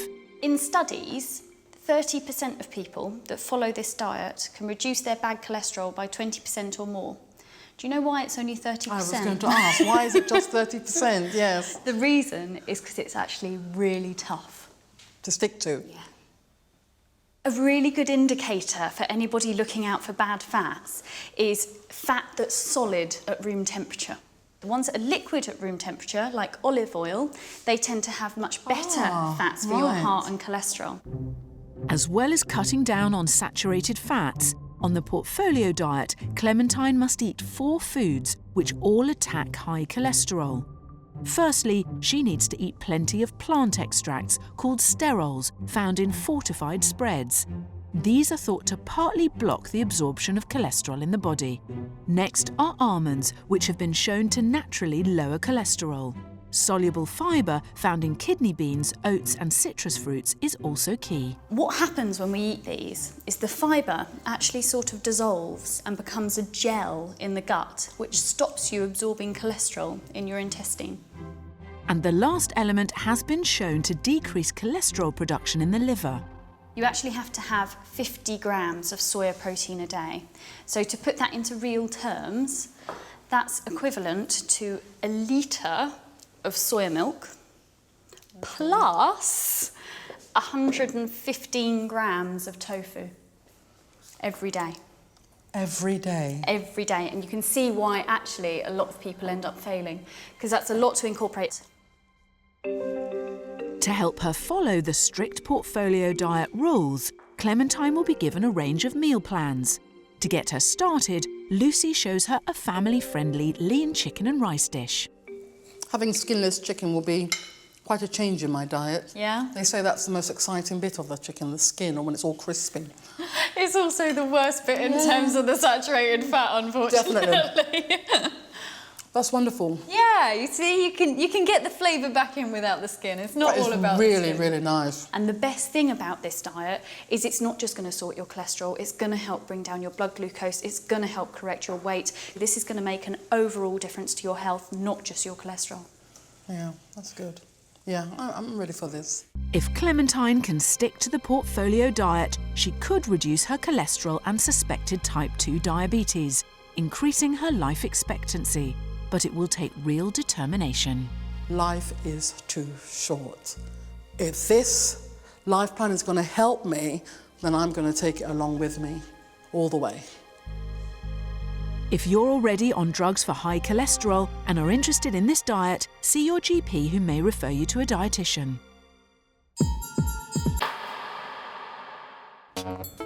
I'm Dr. Pixie McKenna, and this week I'm investigating the truth behind these sometimes contradictory headlines that we're constantly bombarded with. But how can we make good decisions about our health when we are confronted with so many mixed messages? I do think the press do sometimes scaremonger. I've heard that like processed foods like bacon or sausages can increase risk of some cancers, I think. But I don't know if it's true or not, I've just heard it on the news. One day you'll get red wine is really good for you, and then you get something like, no, actually it could kill you, you'll get alcoholism, and then you'll die really soon. So there's way too many contradictions to believe everything. The public certainly seem confused by the number of press stories, and you can see why. This story, printed widely in the national newspapers, says, can sweets actually keep your child slim? Online, it states that sweets are good for children and may prevent them getting fat later on in life. Now, as a trained GP, I can tell you that consuming too much glucose in the form of confectionery can be bad for you. I'm going to take this story and find out the science behind the headlines. Later, I'll conduct an experiment to see how much energy, with the potential to become fat, is created by just one small sweet. Can you go, buddy? Woo!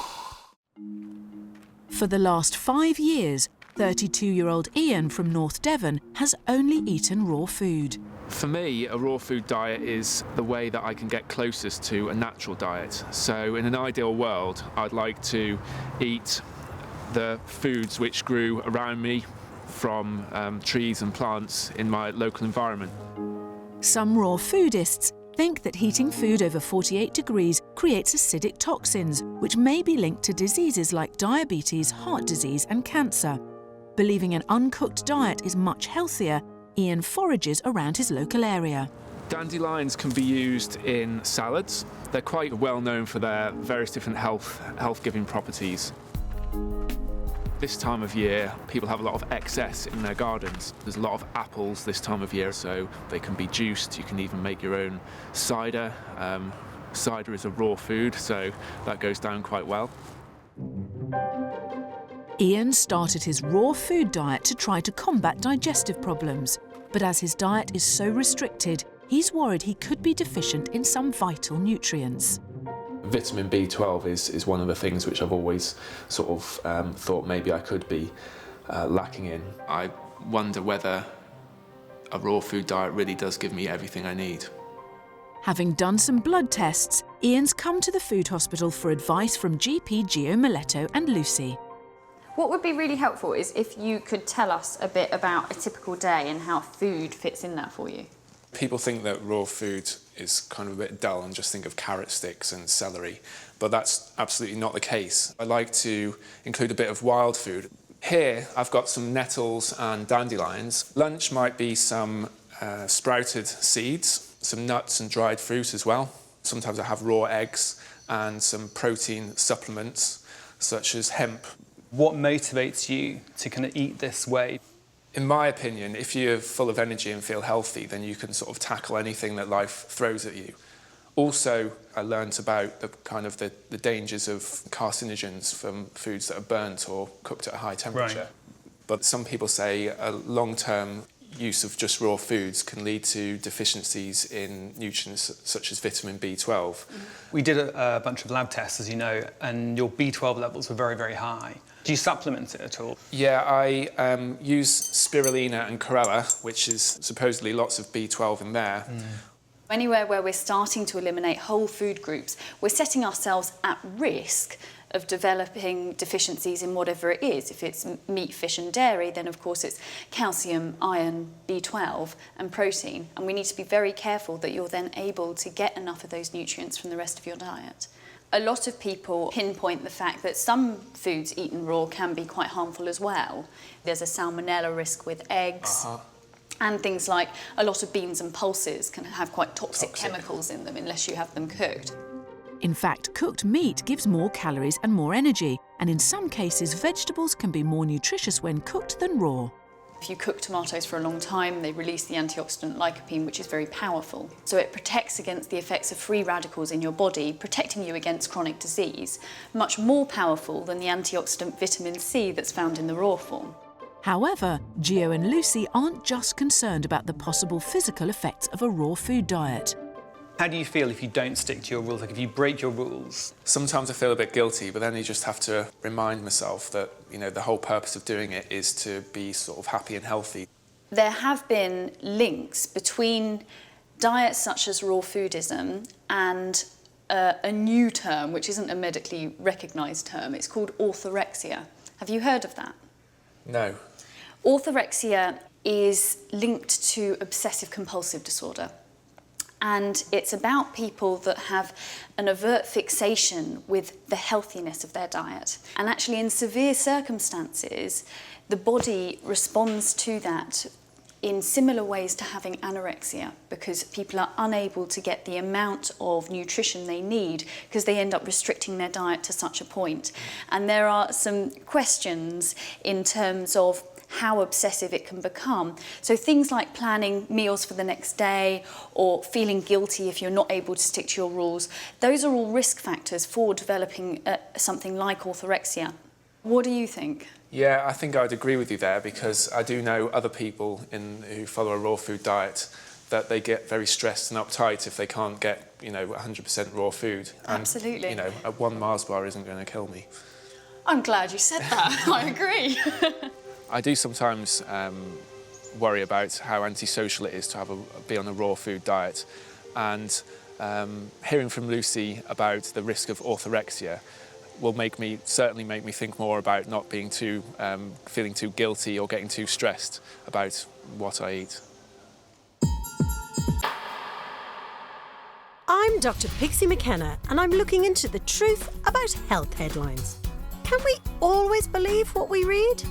To find out, I'm looking into a widely reported headline that states sweets are good for children and may stop them getting fatter in later life. So before I analyse the article itself, I'm going to examine the science behind the claim. Can sweets possibly be good for children? I've come to the Royal Institution, the scene of many a scientific breakthrough over the years, so a good place to test whether sweets are good for kids.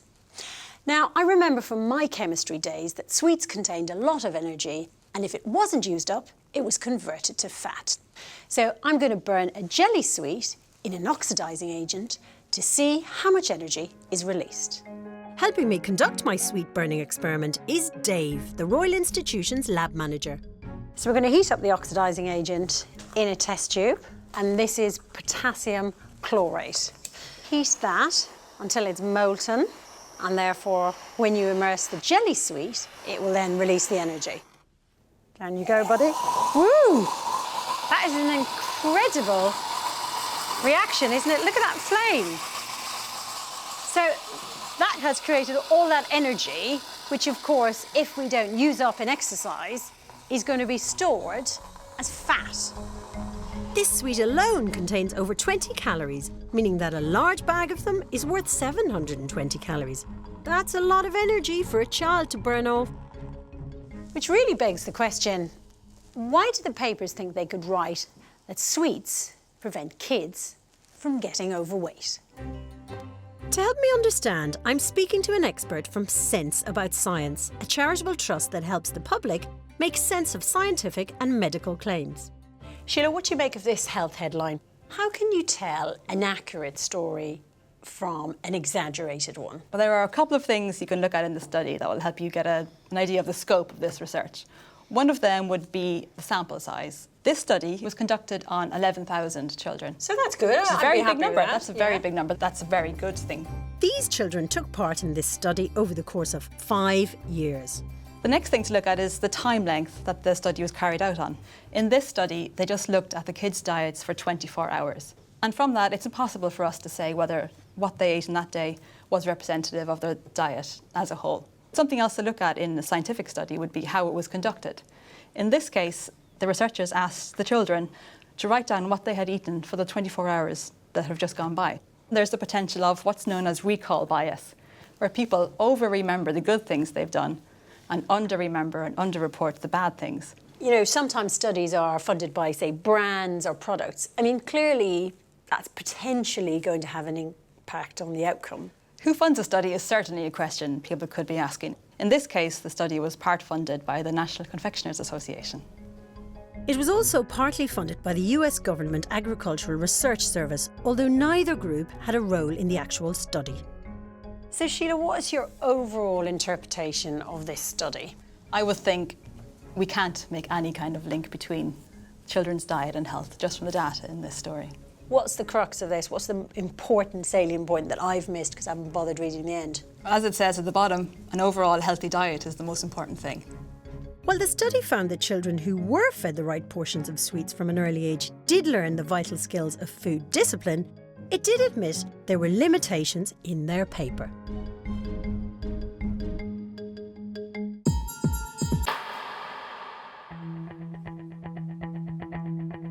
The food hospital's next patient suffers from a condition which affects up to 90% of women in some way. My name is Julie. I'm from Nottingham. I'm 26 and my condition is PMS.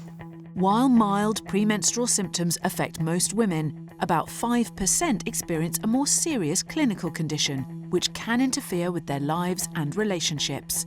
Symptoms can be both physical and mental. It makes me feel really sad that I have to go through this every month. Emotionally, it really, really messes with your head, and it just makes me so angry that I lose my life to PMS. Although she's been affected by PMS for 5 years, Julie's symptoms have become much worse over the last year.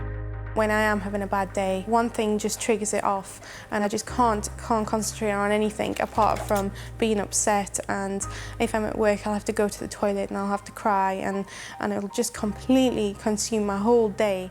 Julie has been prescribed antidepressants for her mood swings, but reluctant to take them, she has tried to manage her symptoms through what she eats. I think food has a big effect upon the way you feel, so I think there has to be a link between food and PMS. Feeling she's tried everything she can, Julie is seeing Gio, hoping he can offer her a new way forward to relieve her symptoms. So, tell me about your story and what kind of symptoms you've had. I do kind of get the bloating and cramps, but for me it's the psychological symptoms that really affect me. It's kind of, I get very angry and very down, lots of mood swings, and really, really anxious, and I kind of lose maybe a week, a month to this thing. So where are you in your cycle right now? I've just started my period. Okay, so the symptoms are starting to Yeah, wane. they are. They're starting to go away, but last week it was pretty bad. Recent research shows that serotonin, a hormone which regulates our moods, can be lowered by other hormones released during the menstrual cycle. Reduced serotonin levels can lead to low moods and even depression. So a number of drugs and treatments that can be prescribed by doctors and GPs, and one of the common ones would be oral contraceptive pill.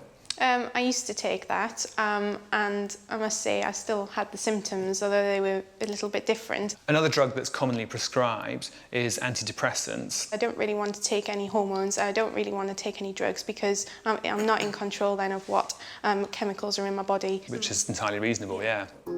To deal with Julie's low moods, Lucy wants to increase her serotonin levels through food by increasing carbs in her diet. A high carb intake allows more tryptophan, an amino acid, into the brain to boost serotonin levels. But what we want people to do is to stick to the low GI carbohydrates, the things that can be more slowly absorbed, so the whole grain versions and the ones that don't taste so sweet generally. Yeah. Crucially, there's another vital nutrient shown in studies to help PMS symptoms, which Lucy has noticed is lacking in Julie's diet. There is actually something I've picked up on that I think might be a reason why perhaps your PMS symptoms remain quite serious. That's good news. And it's actually the thing you hate most. Okay.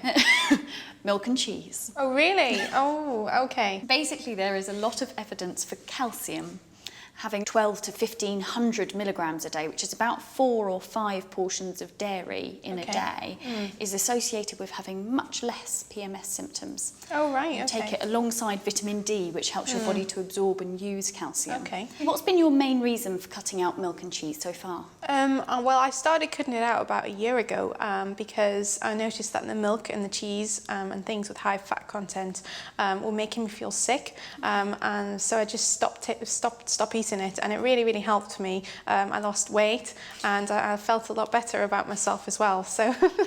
And have you done anything to replace that source of calcium in your diet? No, I haven't done anything at all. If you're really not willing to try dairy, then there's always alternatives we can use. Okay. Things like soya or almond or rice milks, as long as they're all calcium enriched, actually we can use those as well. The other things we've got on here is eggs and oily fish, and that's because they're dietary sources of vitamin D. We've looked at your bloods, and I'm afraid to say you have a vitamin D deficiency. What happens if you have low levels of vitamin D in your blood? You actually can't absorb and metabolise the calcium, so we'll have to give you a bit extra. As well as slow-release carbs and calcium-rich foods, Lucy is also prescribing Julie a vitamin D supplement. To get her started, she's making her a drink to boost her serotonin levels and her calcium intake. So what we're going to make is a PMS smoothie. Okay. To fruit, Lucy adds almonds, which contain calcium.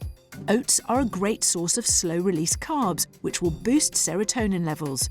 And finally, for a big dose of calcium, she adds yoghurt. Cheers.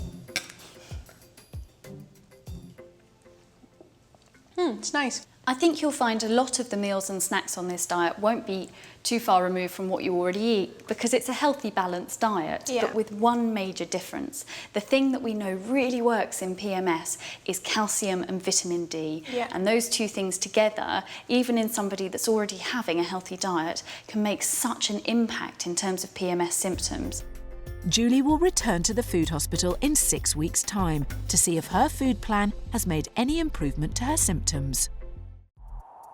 Next at the food hospital is a young woman with a syndrome which affects up to 1 in 5 people in the UK at some time in their life. My name's Laura Struthers, I'm 24, I'm from Pontefract in West Yorkshire and I've got irritable bowel syndrome. Caused by an upset in the function of the gut, IBS symptoms include bloating or swelling of the stomach, abdominal pain or discomfort, wind and bouts of either constipation or diarrhoea. Although it's not life-threatening, it can be extremely painful. I've been hospitalised twice through my symptoms for my IBS. I was on morphine at one point for like stomach cramps and things. Don't want to end up having to be hospitalised again. And even when it's not painful, the effects of IBS can still be invasive. When I'm out and about, sometimes you will like trump, and obviously you just kind of like, you either do like a sneaky like trump and dash for it, or you're like, that wasn't me, and run away. IBS intrudes on every aspect of Laura's life, but she's not just worried about herself. She recently became a mum, and now she worries about how it could impact on her daughter's life in the future. At the moment, she's not really running around, so I don't have to run around as much after her, but she's going to grow up. I don't want to be stuck feeling really unwell and not being able to play with her and be like, Mummy, come and do this, and I'm like, no, I don't feel very well today. Hoping to combat her symptoms, Laura tries to eat healthily, even eliminating certain foods in the past, but finds conflicting online advice confusing. Now, looking for a new way forward, Laura's come to see Gio. Irritable bowel syndrome, IBS, is a kind of diagnosis of exclusion. To some extent, you've got to rule out gynae problems in women, other bowel problems like Crohn's disease, celiac disease, and in older people, like if you're over 40 or 45, things like cancer as well. So let's have a look at your abdomen. If we just percuss here,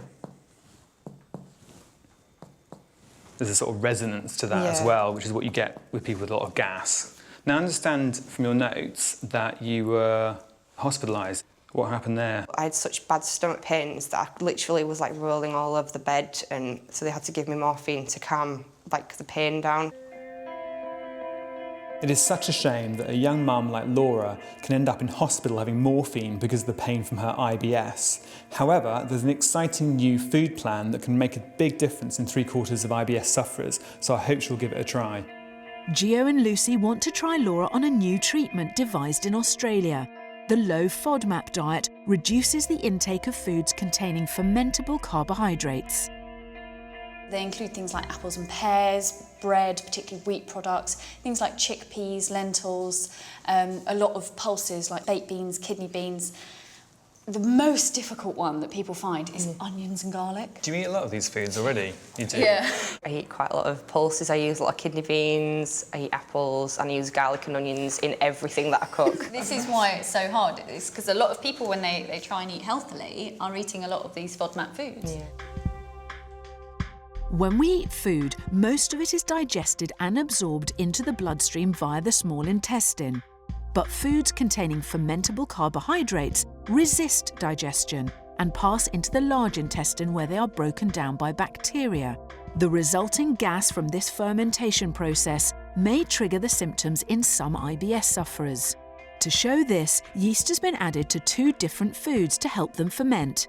While carrots create a little gas, making them low FODMAP, the baked beans create much more, showing they are high in fermentable carbs and are therefore high FODMAP. You're sensitive to these foods, so your gut doesn't seem to handle them in the same way as somebody that doesn't have IBS. So by eliminating these foods, we can potentially get rid of your symptoms. Brilliant. So dairy, bread and wheat, apples, broccoli and beans may be out. But as well as carrots, other low FODMAP foods Laura can eat include bananas, grapes, potatoes, rice, oats and hard cheeses. Now, in terms of going to the toilet, do you have problems in that regard as well? I do have like more the diarrhea side of than constipation. So here we actually have a chart. Beautiful thing it is. It's called a Bristol stool chart, and it goes from type 1 to type 7. Type 1 is sort of really hard stools, constipation, pellet-like, and type 7 is water. On a day-to-day, where would you put yours? Probably type 6. Type 6, yeah. okay, so quite loose every day. So our plan is actually to send you to the top UK units where they're doing the FODMAP diet, and they're the ones that actually brought it over to the UK from where it was invented in Australia. Oh, okay. So they really are the best placed people to hopefully completely get rid of your symptoms. Laura will visit the FODMAP clinic at Guy's Hospital in London for more guidance on this specialist treatment before returning to the food hospital in 8 weeks.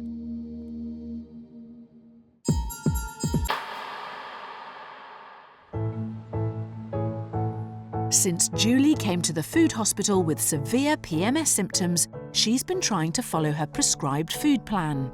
When I went to the food hospital, I found a lot out about my current diet. Lucy gave her a food plan which was high in calcium, which Julie was deficient in, with added vitamin D supplements. Basically, calcium is quite difficult for me because I don't actually like milk, and the obvious way to increase my calcium would be to drink 4 glasses of milk in a day. But because it makes me feel sick, I've not been able to do that. So the 2 portions with my breakfast, so with the oats and then mid-morning snack of yoghurt, that's two portions of calcium. And then the third, I'm just getting out of my food. Struggling to hit Lucy's target of 4 to 5 glasses of milk a day, Julie is boosting her intake with calcium-rich vegetables. Because I know I need to eat more calcium, I'm adding broccoli and asparagus to the salad. It's quite nice as well, so just having salad with broccoli and asparagus this evening. Now, 6 weeks after her first visit, Julie's back at the food hospital to tell Gio and Lucy whether she's seen any change in her PMS symptoms. Julie, it's been 6 weeks. How have you been getting on with your new food plan? I've kind of been eating a lot more calcium, but it hasn't been increasing it enough really. Right. So it has been quite difficult to eat that much calcium. Has there been any changes in your symptoms? I feel there's definite improvements. Even on a day-to-day basis, I've been kind of getting out of bed in the morning and feeling a lot fresher, and I can concentrate a lot more at work. So every aspect of my life, I've been able to see improvements. I used to kind of suffer 2 weeks before and also 1 week before, and I didn't suffer at all 2 weeks before. So I was getting really hopeful it wasn't going to come back. And then it kind of surprised me when it did. So I do still get the symptoms, but they didn't last for as long and they weren't as extreme. So I can definitely tell it helped me out. So positive signs. It's still early days because obviously it's only been a couple of cycles since we last saw you. Yeah, that's right. I'm kind of quite looking forward to the next one to see what happens, you know. So I can see it's definitely helped. Good. Yeah, it is. I'm really pleased to hear that. Yeah, definitely. Yeah. One of the routine treatments for extreme PMS, like Julie has, would be a prescription antidepressant. And it's great that there's a food alternative to taking long-term antidepressant medication.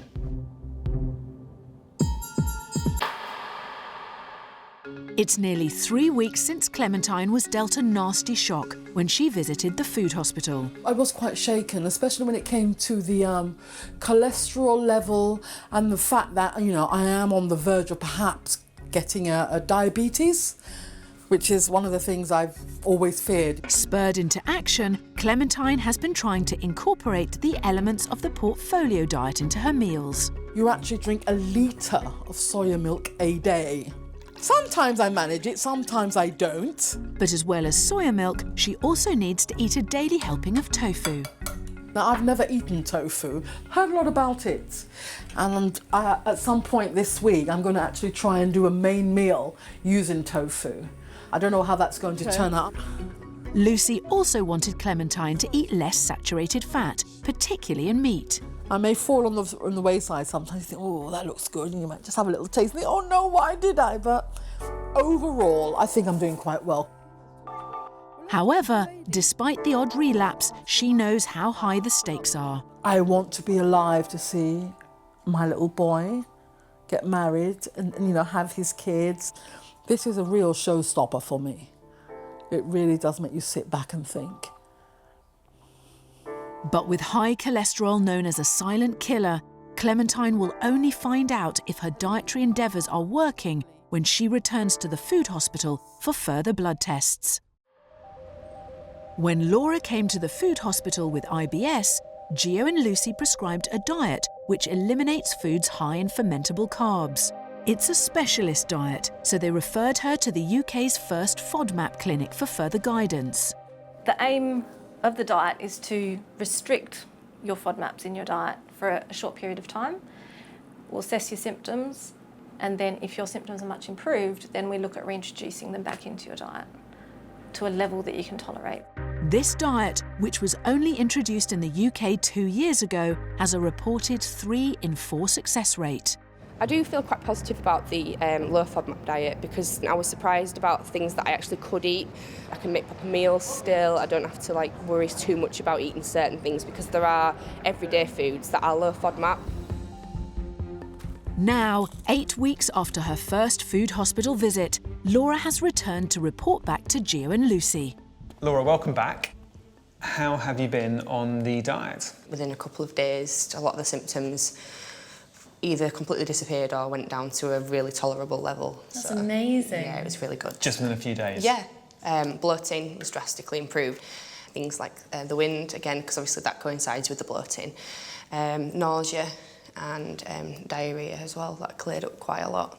Probably the best I've felt in 5.5 years. That's fantastic. Yeah, that's it's really good. And no longer needing to fart in public and run away. Thanks, Lucy. Laura had a brief relapse on holiday when she found it hard to stick to her food plan. I just kind of went back onto what I'd normally eat before I did the low FODMAP diet, and obviously instantly, within a day, I did notice a difference and I went back to the symptoms that I had before. What's fantastic is that your holiday has given us proof that it is the low FODMAP diet that seems to be working for you. I am going to go straight back on to the complete low FODMAP diet, and then I will start to reintroduce the foods and see which ones I can have. Because the more varied your diet can be, the better the nutritional profile. Yeah, exactly. And what you've now got is the knowledge and the tools to be able to control your symptoms as and when your life fits around it. Yeah, definitely. The low FODMAP diet has revolutionised the management and treatment of this quite disabling condition, and it works for 75% of those sufferers. Thankfully, Laura's in that statistic. When Clementine came to the food hospital to see Shaw about her cholesterol levels, he gave her some sobering news.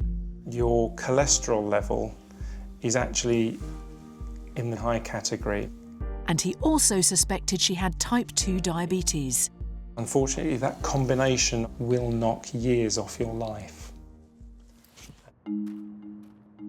8 weeks later, she's back to get the results of her repeat cholesterol test from Lucy and Shaw. Clementine, how have you got on with the diet?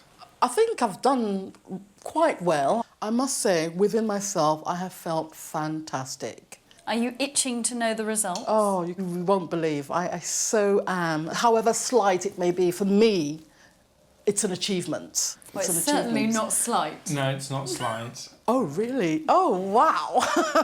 Technically, you had diabetes. That's all gone. Your blood sugar is now in the normal range. Healthy again. So the diabetes has gone away. No. Yep. Yeah. In addition, your cholesterol has gone from 7.1, which is pretty high, it's now 5.8. No!